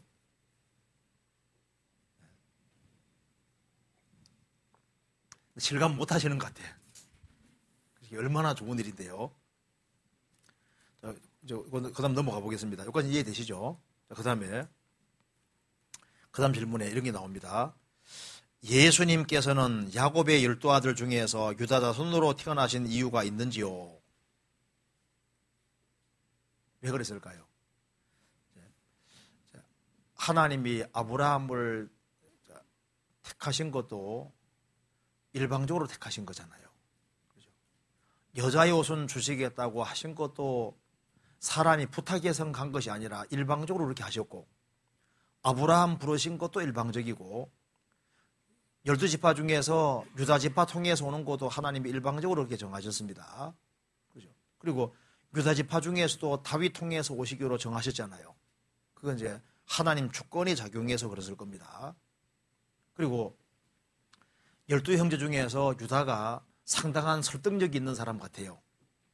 형제들이 유다 말을 잘 듣고 있거든요. 유다가 좀 이렇게 좀 탁월한 게 있었던 것 같습니다. 그리고 여기에 유다 자손으로 태어나신 이유가 있을까? 물론 이게 나중에 저 위에 가서 물어봐야 되겠지만은,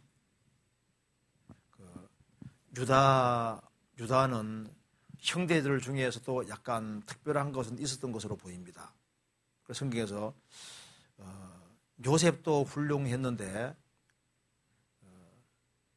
유다도 다말하고 있지 않습니까? 자기 며느리하고 이렇게 며느리가 속인 거죠. 잠자리 같이 하게 되는 그런 일이 있긴 있었는데 유다도 믿음은 뛰어났던 것 같아요. 유다도. 그래서 성경에 보면은 유다 통해서 그리스도 오신다고 약속이 되어 있습니다. 그러니까 형제들 가운데 요셉도 좀 특출난 게 있고 유다도 그런 것이 있었던 것으로 보여요. 근데 이것은 지금 전에 다른 걸 지금 얘기하려고 해서 빨리 넘어가겠습니다. 그래서 주님의 어떤 주권이 작용했을 거다. 일단 그 정도로 생각하고, 이건 좀 얘기하기보다 지금 내가 이거 뒤에 설명하는 게 많이 있어가지고, 자, 대충 넘어가도 되겠죠? 자, 이제 그 다음 한번 봅시다, 이게. 그 다음 질문 중에 이건 좀 중요할 것 같습니다. 가나안 정탐꾼 중에 여호수아와 갈렙이 믿음의 보고를 합니다. 그런데 둘 중에 여호수아가 모세 뒤를 잇는 지도자가 되었습니다. 여호수아가 갈렙과 다른 점이 있었는지 궁금합니다. 그런데 여호수아, 갈렙 둘 다 믿음이 특출난데 왜 주님이 갈렙이 아니라 여호수아를 그렇게 했느냐?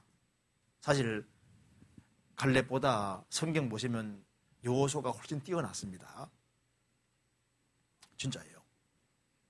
그리고 모세를 가장 가까이 있다는 사람이 누군지 아시죠?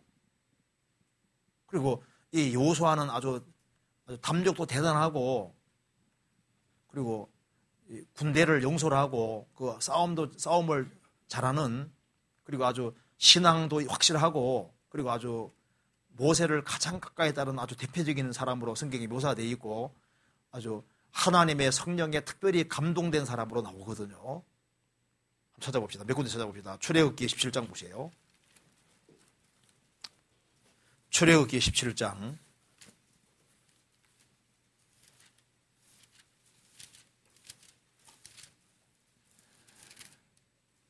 9절에 보시겠습니다. 아말렉과 전투할 때입니다. 9절.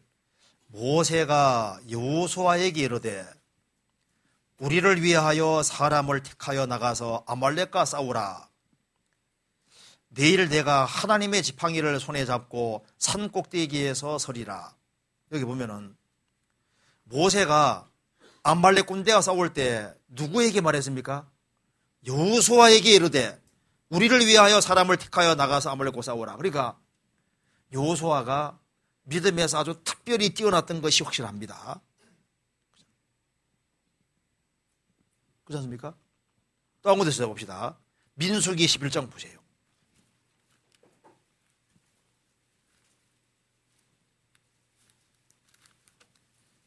11장 28절.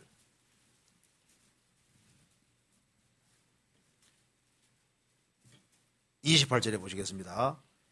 택한 자 중 한 사람 곧 택한 자 중 한 사람 곧 모세를 섬기는 눈의 아들 여호수아가 말하여 가로되 내 주 모세여 금하소서. 여기 보면은 모세를 섬기는 눈의 아들 여호수아가 말하되 택한 자 중 한 사람 모세를 섬기는 눈의 아들 여호수아, 이런 말이 있고 모세를 가장 가까이 섬겼습니다. 출애굽기 24장 봅시다.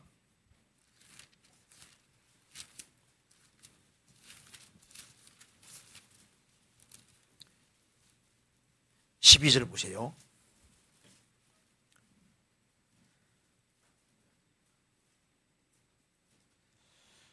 여호와께서 모세에게 이르시되 너는 산에 올라 내게로 와서 거기 있으라. 너로 그들을 가르치려고 내가 율법과 계명을 친히 기록한 돌판을 내게 주리라. 모세가 그 종자 여호수아와 함께 일어나 하나님의 손으로 올라가며. 여기 보면은 십계명을 받으러 갈 때 모세가 그 종자 여호수아와 함께 하나님의 손으로 갔다. 장로들도 있었지만은 십계명 받으러 갈 때는 여호수아를 데리고 갔습니다. 그죠? 출애굽기 33장 봅시다. 33장 11절.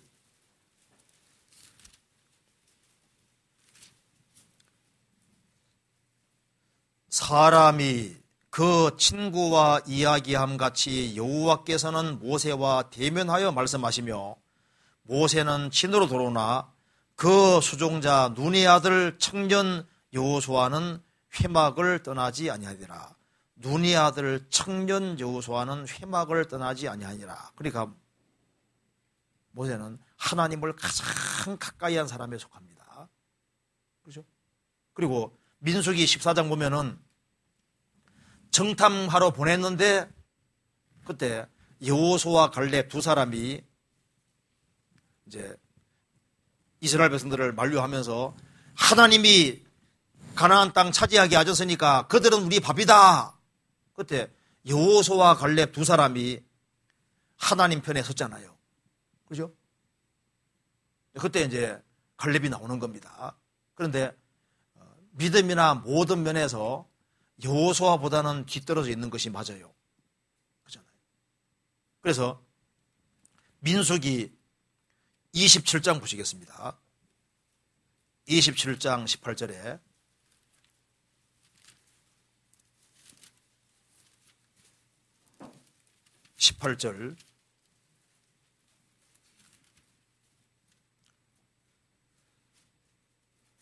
제가 읽겠습니다.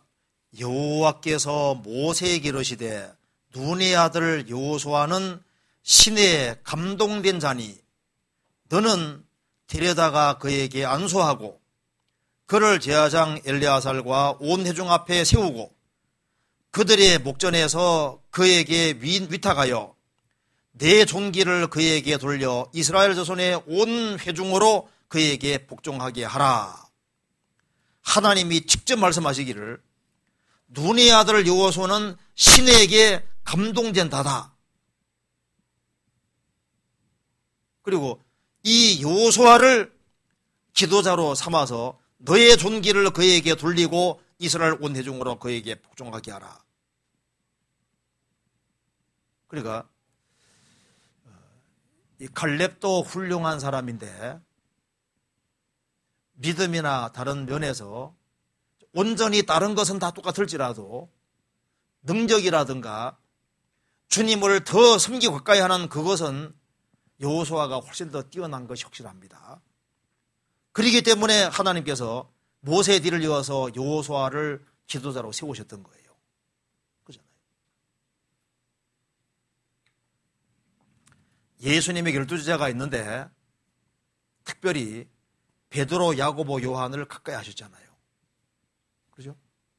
그래서 야고보는 제일 먼저 순교당하고 베드로와 요한 두 사람이 이 교회의 기둥이 되는 거예요. 그렇잖아요. 자, 그래서 여기에 여호수아와 갈렙 둘 다 정말 주님 앞에서 훌륭한 사람으로 기록이 되어 있는데 여호수아가 훨씬 더 뛰어난 사람인 것이 맞습니다. 더 적합한 사람이 맞아요. 그래서 주님이 시키는 겁니다. 그렇잖아요. 그리고 이제 그 다음 질문. 창세기 1장 14절에는 광명을 창조하신 목적 중에 첫 번째가 징조를 주시기 위함이라고 말씀하셨습니다. 요엘서 2장 31절과 요엘서를 인용한 사도행전 2장 19절 20절 말씀, 마태복음 24장 29절에도 이 징조에 관해서 말씀하십니다. 요엘서에는 월식과 일식을 의미하고 마태복음에는 일식을 의미하는 것 같은데요. 혹시 이 징조가 지금 일어나고 있는 테트라드와 연관이 있는 것은 아닌지 궁금합니다. 이런 질문입니다. 질문 좀 어려운 것 같죠? 한번 생각해 봅시다. 여기 먼저 창세기 1장 14절 먼저 찾아봅시다. 1장 14절.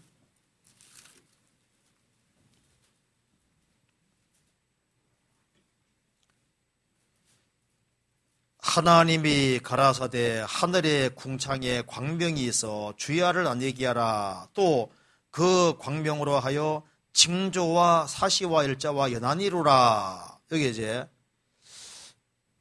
하늘에 궁창에 광명이 있어서 주야를 안 얘기하라 하시면서 징조가 되게 하신다. 이런 말씀이 있고 또 16절에도 두 하나님이 두 큰 광명을 만드셨다.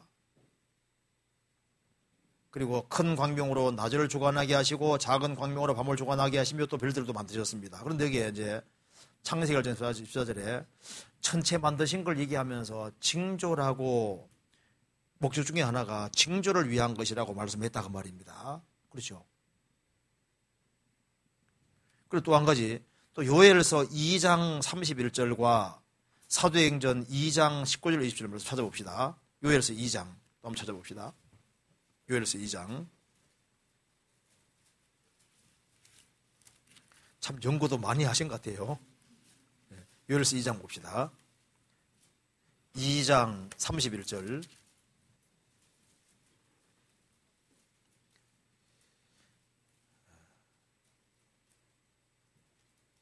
여호와의 크고 두려운 날이 이르기 전에 해가 어두워지고 달이 핏빛같이 변하려니와. 이것이 이제 사도행전에도 인용되어 있는데 이제 이거 좀 설명을 좀 드려보겠습니다. 지금 여기에 이거하고 관계 있는 건 아니고요. 제가 일반적으로 설명드리고 좀 설명드려보겠습니다. 요엘서 말하는 게 일식 월식이냐 천만의 말씀입니까? 아닙니다. 그리고 뭐 테트라드 이거와 연관 그것도 아니에요. 이제 그렇게 설명하는 이유가 있는데요. 제가 설명 간단하게 드려보겠습니다. 먼저 이것이 이제 천체가 있는 이유 중에 하나가 성경에 징조라고 표현이 되어 있잖아요. 징조. 그죠? 징조란 말이 맞아요. 왜냐하면은 하나님께서 이 하늘에 해와 달과 별들을 만드실 때 무작위로 만들어내신 것이 아니잖아요. 시편 8편에도 주의 베풀어 두신 달과 별들을 내가 보니 베풀어 두셨다. 질서 있게 딱딱 두셨거든요. 그러니까 하나님께서 이 해와 달과 별들을 이 모든 것에 무슨 그림 같은 걸 그려 놓으신 것이 맞는 거예요. 징조가 되게 하신 겁니다. 제가 간단하게 설명드리면요. 이거 한번 보세요. 짧게 간단하게 설명드리겠습니다. 자, 먼저 1차적으로 왜 이것이 징조가 되냐 하면요.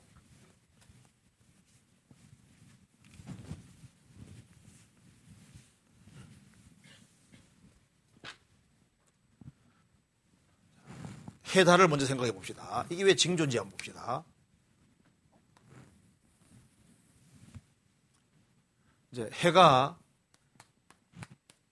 떠오르고, 그 다음에 해가 지고, 달이 떠오르잖아요. 달이 떠오르고, 이것이 다 징조인 겁니다. 왜냐하면은 성경에서 해를 예수님이라고 표현하고 있죠. 해를. 누가복음 1장에도 예수님을 돋는 해라고 했습니다. 우리 하나님은 해라고 했습니다. 예수님은 흑암이 가득한 세상에 돋는 해로 오셨습니다. 그래서 예수님께서 말씀하시기를 세상에 있을 동안에는 내가 세상의 빛이라고 하셨습니다. 그래서 예수님이 십자가에 죽으실 때 오후 3시인데도 불구하고 해가 빛을 잃었다고 그랬거든요. 이제 예수님이 가실 때부터는 세상이 밤인 거예요. 그러니까 예수님이 가시고 다시 오실 때까지가 밤입니다. 그래서 어두운 밤을 뭐가 비추냐 하면은 교회가 비추고 있고 성도가 비추고 있으니까 너희는 세상의 빛이라. 태양은 발광체인데 다른 반사체죠. 그러니까 주님의 빛을 받아서 반사해서 비치는 역할을 하는 것이 바로 성도인 거예요. 교회인 겁니다. 그리고 달 중에는 온달도 있잖아요. 반달도 있고 초등달도 있고 금음달도 있고 아예 안 보이는 경우도 있죠. 그래서 교회 중에 주님을 환하게 비추는 교회도 있고 조금 비치는 교회도 있고 주님에게 누를 끼치는 교회도 있고 그렇잖아요. 그래서 사람 중에도 여러 부류의 사람이 있는 겁니다. 그리고 이제 세상이 가장 어두울 때, 가장 캄캄할 때, 그 다음에 샛별이 떠오릅니다. 샛별은 금성입니다. 금성. 샛별은 왜 떠오르냐 하면은 일종의 전령입니다. 이제 태양이 이제 곧 나오니까 해를 맞을 준비하라 하는 전령이잖아요. 그런데 보세요. 깨어있는 사람은 샛별을 보고 주님 해를 만나는데 너무 잠 많이 자는 사람은 태양 떠오르고 난 다음에 탁 보잖아요. 그잖아요. 그러니까 여기에 샛별이 성경에 오면은 예수님의 재림의 징조라고 했습니다. 그래서 이러이러한 일이 되는 것을 보거든. 자, 우리는 지금 달이 세워서 샛별이 떠오르는 걸 보는 시대라고 할 수 있습니다. 마지막 징조를 보는 시대잖아요.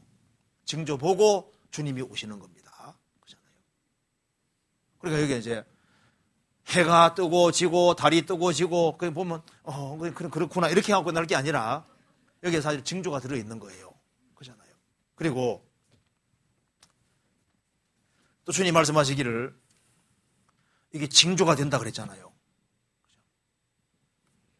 동방 박사들에게도 주님이 특별하게 별로 인도하셨잖아요. 그렇잖아요. 그리고 여기에 천체에 징조가 있다는 말이 맞아요. 왜냐하면 예수님이 재림하시기 전에 천체에도 이삭이 되어 있거든요. 누가복음 찾아봅시다. 21장.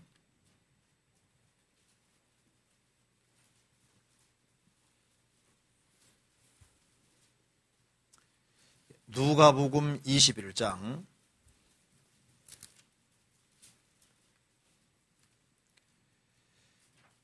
26절입니다. 사람들이 세상에 임할 일을 생각하고 무수함으로 기절하리니 이는 하늘의 군등들이 흔들리겠음이니라. 천체가 흔들린다는 말씀입니다. 그래서 앞으로 7년 혼란 속에 들어가면은 운석도 대거 많이 떨어진다고 성경 기록되어 있는 거예요. 지금도 지구상에 운석이 많이 떨어져 있는데 독일학자가 연구한 것에 보면은 이 운석이 언제 떨어졌냐 보면은 노아 홍수기에 떨어졌다고 얘기를 하고 있거든요.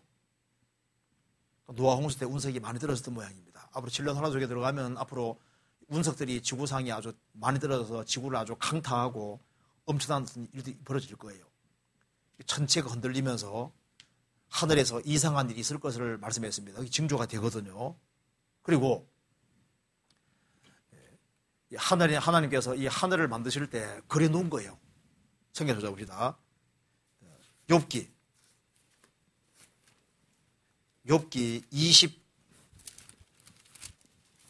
26장 봅시다. 26장 13절 13절 같이 읽어보겠습니다. 그 신으로 하늘을 단장하시고 그 손으로 날된 뱀을 찌르시나니 그 신 성신으로 하늘을 어떻게 했다고요? 단장하시고, 그러니까 하늘을 아무렇게 만들어낸 것이 아니라 단장하셨다. 그래, 단장하셨을 때 이제 여자가 몸을 단장하는 것처럼 하나님이 계획적으로 뭔가를 집어넣고 만들어 놓으신 거예요. 그래서 천체에 그림이 그려져 있는 겁니다. 욥기 38장 봅시다. 그래서 하나님이 이런 질문 하셨습니다. 욥기 38장 32절입니다.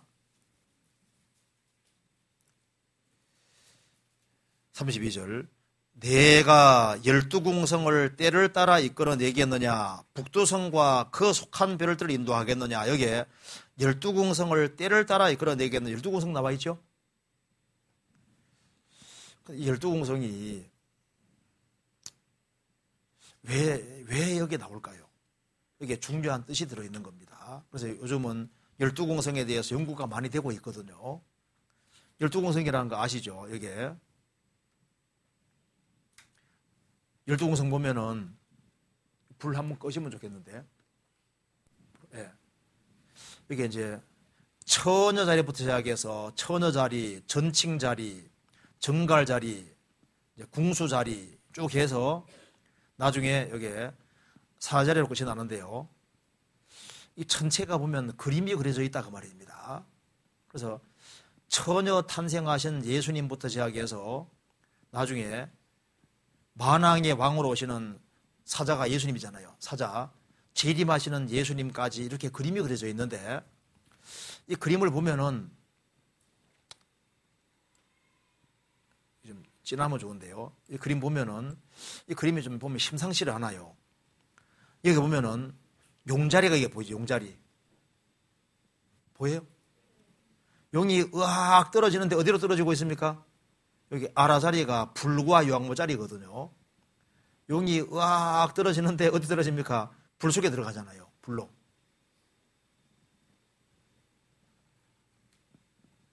그리고 여기에 용사가 뱀을 딱 짚고 있고 정갈을 발로 탁 밟고 있잖아요. 이 그림이, 이쪽의 그림들을 잘 보면요. 불 켜봅시다. 학자들이 연구를 해보니까 이 12궁성 이거 자체가 조디액 이것이 까마득한 옛날부터 있었다는 거예요. 노아 홍수 전 시기도 있었고, 그래서 이제 이렇게 추론합니다. 전 세계적으로 별자리가 다 똑같은데 왜 그러느냐? 아마 아담 하와가 범죄하고 난 이후에 글자가 없는 시대에 하나님께서 천체 속에다가 그림을 그려주고 사람이 하늘 쳐다보면 별자리 잡기가 만들기 안 쉽거든요. 그러니까 하나님이 천체 통해서 별자리를 만들어 주셨고 이제 알려 주셨고 그것이 대대로 전해오다가 바벨탑 때 흩어지면서 사람들이 우상 숭배를 하면서 이 천체의 그림을 그려가지고 점성술에 이용을 하는 사람들이 많이 생겼는데 다시 성경을 통해서 보면은 하나님의 역사 프로그램이 그 천체에 나타나 있다 그 말입니다. 그래서 연구가 지금 많이 되고 있는데 절대로 믿을 만한 건 아니고요. 이걸 또 뭐 신봉하는 게 아니고 그런데 보면 아주 재밌다 생각하면 돼요. 아주 재밌고 어쩌면 이게 성경 내용하고 비슷한 것이 너무 많은지 몰라요. 제일 먼저가 처녀자리자, 처녀자리. 처녀 탄생하신 예수님입니다. 그리고 그 다음에 전칭자리가 저울자리. 여기 보면은요. 여기 제일 처음에 처녀자리, 옆에 전칭자리, 저울자리입니다. 저울자리 보면은 빅팀자리, 이제 이게 짐승이 희생당하는 자리입니다. 저울에 달려 인간은 부족함 보이기 때문에 하나님 앞에 구원받기 위해서는 짐승이 희생당해야 되는 거예요.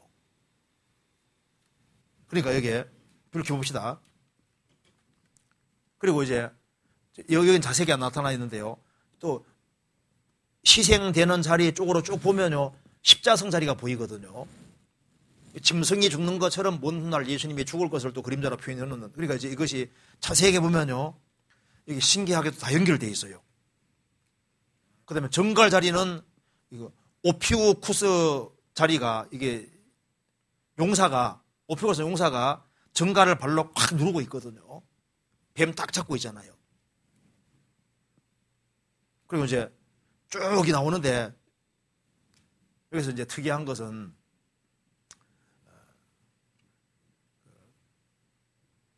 안드로메다 자리인데요. 그것이 여자가 막 얻어 터지는 자리인데 잘 보면요. 이 교회가 핍박받는 모습하고 똑같습니다. 그리고 이제 그 다음에는 카시오페아 자리. 왕 옆에 딱 앉아 있거든요. 여자가. 그러니까 한쪽에서는 막 고통받는 모습이 나타나 있고 그 다음에는 턱 이제 보좌 앞에 딱 앉아 있는 거예요. 그리스도의 신부로서 이렇게 딱 앉아 있는 좀 비슷하잖아요. 여기에 대한 책들은 많으니까 한번 시간 한번 읽어보면요. 신앙생활을 정신 못 차리면 한번 읽어봐요. 야, 정신 차려야 되겠구나. 이거 진짜 신기하다. 이게 어떻게 우연이냐? 우연이 아니라는 걸 알 수 있어요. 여기 보면요. 하나님이 천체의 그림을 신기하게도 딱 그려놨는데 자세히 보면 볼수록 성경 얘기인 거예요. 여기 보면은 여기 이제 안드로메다 자리거든요. 이게 막 여인이 막 쇠살에 매어서 막 얻어 터지는 건데 그 다음에는 보좌에 턱 앉아 있습니다. 보좌에 카시오페아 자리거든요.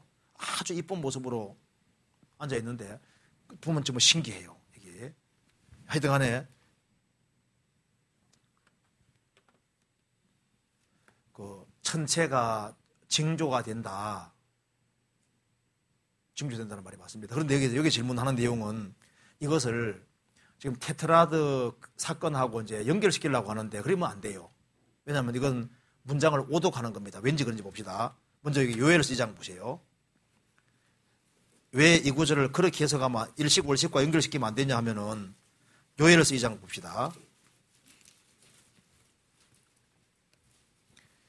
2장 31절 보시겠습니다.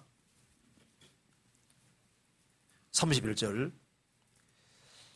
여호와의 크고 두려운 날이 이르기 전에 7년 환난 끝부분입니다. 주님 지상질이 많은 겁니다.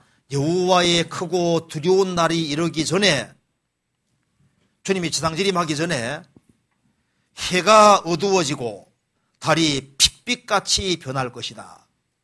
이걸 성경에서 신약에서 해석하고 있습니다. 찾아봅시다. 신약 성경 사도행전 2장 보시겠습니다.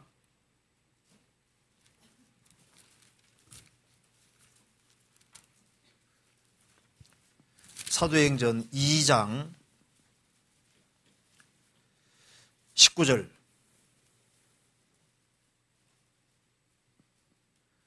또 내가 위로 하늘에서는 기사와 아래로 땅에서는 징조를 베풀리니 곧 피와 불과 연기로다. 주의 크고 두려운 날이 이르기 전에, 주님 지상재림이 이르기 전에 해가 변하여 어두워지고 달이 변하여 피가 되리라. 이래 되죠. 그러니까 하나님께서 위로 하늘에서는 기사와 땅에서는 징조 표현이 곧 피와 불과 연기로다. 핵전쟁입니다.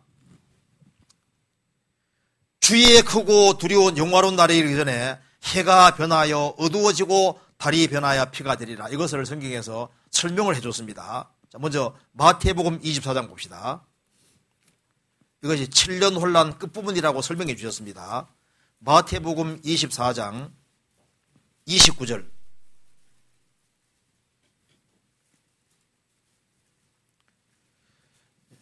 그날 환란 후에 즉시 해가 어두워지며, 이게 7년 혼란 끝부분입니다.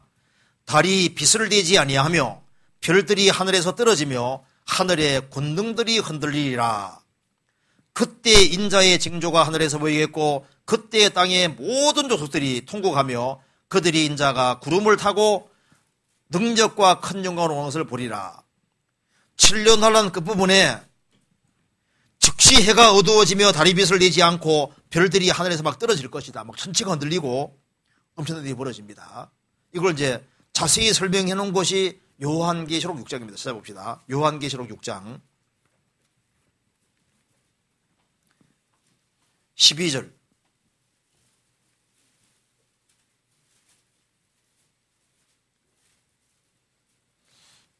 내가 보니 엿새의 늘을 떼실 때 큰 지진이 나며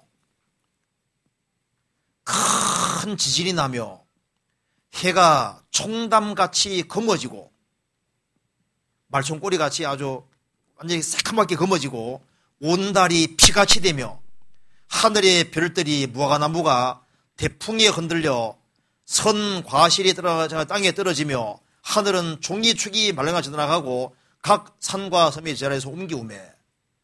그러니까 7년 혼란 끝이 되면은 인간이 사용하는 행복 같은 것도 다 사용하게 될 겁니다. 그래서 핵이 팡 터지면은 하늘이 종이축이 말리는 것 같다는 것은 무슨 말입니까? 핵이 쾅 터지면은 종이축이 싹 말리는 것처럼 파란 하늘이 싹 없어진다는 겁니다. 분명히 파란 하늘인데 핵이 팍 터지니까 하늘 쳐다보니까 하늘이 새카만 거예요. 그리고 달이 밤에 보는 게 달이 피같이 된다. 핏빛같이. 그리고 또 하늘에 별들이 떨어진다고 되어 있죠. 그래서 앞으로 운석도 떨어지고 이제 무기 같은 게 막 떨어지는 것이 막 있지 않습니까? 별들이 들어가서 이렇게 표현했을 수도 있는데 어쨌든 간에 7년 혼란 그 부분에 아주 엄청난 재앙이 있을 것을 말씀하는 겁니다. 근데 이것을 지금 요즘 일식하고 월식하고 관련시켜 설명하는 사람들이 있는데 그건 좀 과도한 해석인 거예요. 원래 이거 테트라가 원래 그리스 말이잖아요. 그리스. 4개란 얘기인데요. 이제 월식 때 보면은 월식이 뭔지 아시죠? 태양이 있고 지구가 있고 달이 있으면은 이제 태양빛을 이제 지구가 이렇게 지나가면서 달이 있고 지구 그 사이에 들어와서 새까매지는 겁니다. 달이 잘 안 보이는 것이 일식이잖아요. 월식입니다. 달이 가려지는 거거든요. 그런데 그 월식 현상 나타날 때 이 달이 붉게 나타나는 그런 일이 벌어지는데 그것이 4번에 걸쳐서 나타난다. 그래서 테트라들이 이렇게 하거든요. 그러니까 여기에 주님이 재림하기 전에 달이 핏빛같이 변한다 그랬으니까 이것이 혹시 일식과 관계되는 것이 아니냐 하고 이제 연결시키는데 이 내용은요 7년 혼란 끝부분에 대한 얘기거든요. 지금 현재 있는 테트라드 현상을 말하는 게 아니고 7년 혼란 끝에 있을 것을 말하는 거고, 그리고 여기에 달이 핏빛같이 변한다는 것은 테트라드 현상 그거보다는 7년 혼란 속에서 핵전쟁이 나고 할 때 지구가 막 천지가 개벽하면서요. 그때 하늘은 총기지만 떠나가고 해도 빛을 잃어버리고 달도 핏빛같이 변하고 그게 이제 마지막 전쟁이 있을 때 있을 그 얘기를 지금 하고 있는 거예요. 그런데 이것을 지금 현재 달빛을 이제 그 월식하고 연결시켜서 설명하는 사람들이 좀 있는데 그건 좀 민감하게 반응하는 것 같이 생각이 듭니다. 민감하게. 그래서 달이 막 핏빛같이 약간 이렇게 붉게 나타나는 현상들이 그렇게 나타나니까 그것이 한 번이 아니라 여러 번 자꾸 나타나고 이렇게 하면요, 사람들이 꼭 4번만 나타나는 게 아니고 더 이상 그런 경우도 있어요. 그러니까 이거 혹시 지금 주님이 오시기 전에 징조를 미리 보여주는 것이 아니냐, 좋게 생각하세요. 항상 미리 대비하고 사는 건 좋은 거잖아요. 그런데 이 소개에서는 원래 뜻은 지금 거기 7년 혼란 소개로 성경을 다 연결시켜 놓은 거예요. 그렇게 이해를 하면 되겠습니다. 지금 여기 4시가 됐기 때문에 일단 여기까지 하고 마쳐야 될 것 같습니다. 같이 기도하시겠습니다. 자비로우신 우리 아버지 하나님 감사합니다. 하나님을 등지고 살던 저희들을 불쌍히 여겨주시고 주 예수 그리스도의 보배로운 피로 구원해 주신 그 크신 은혜와 사랑을 인하여 감사를 드립니다. 저희들에게 하나님 말씀을 배우고자 하는 마음을 주시고 하나님 말씀을 바르게 익힐 수 있도록 도와주시고 말씀 위에 굳게 설 수 있도록 도와주시옵소서.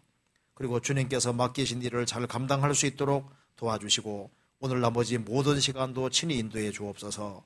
주 예수 그리스도 이름으로 기도하옵나이다. 아멘.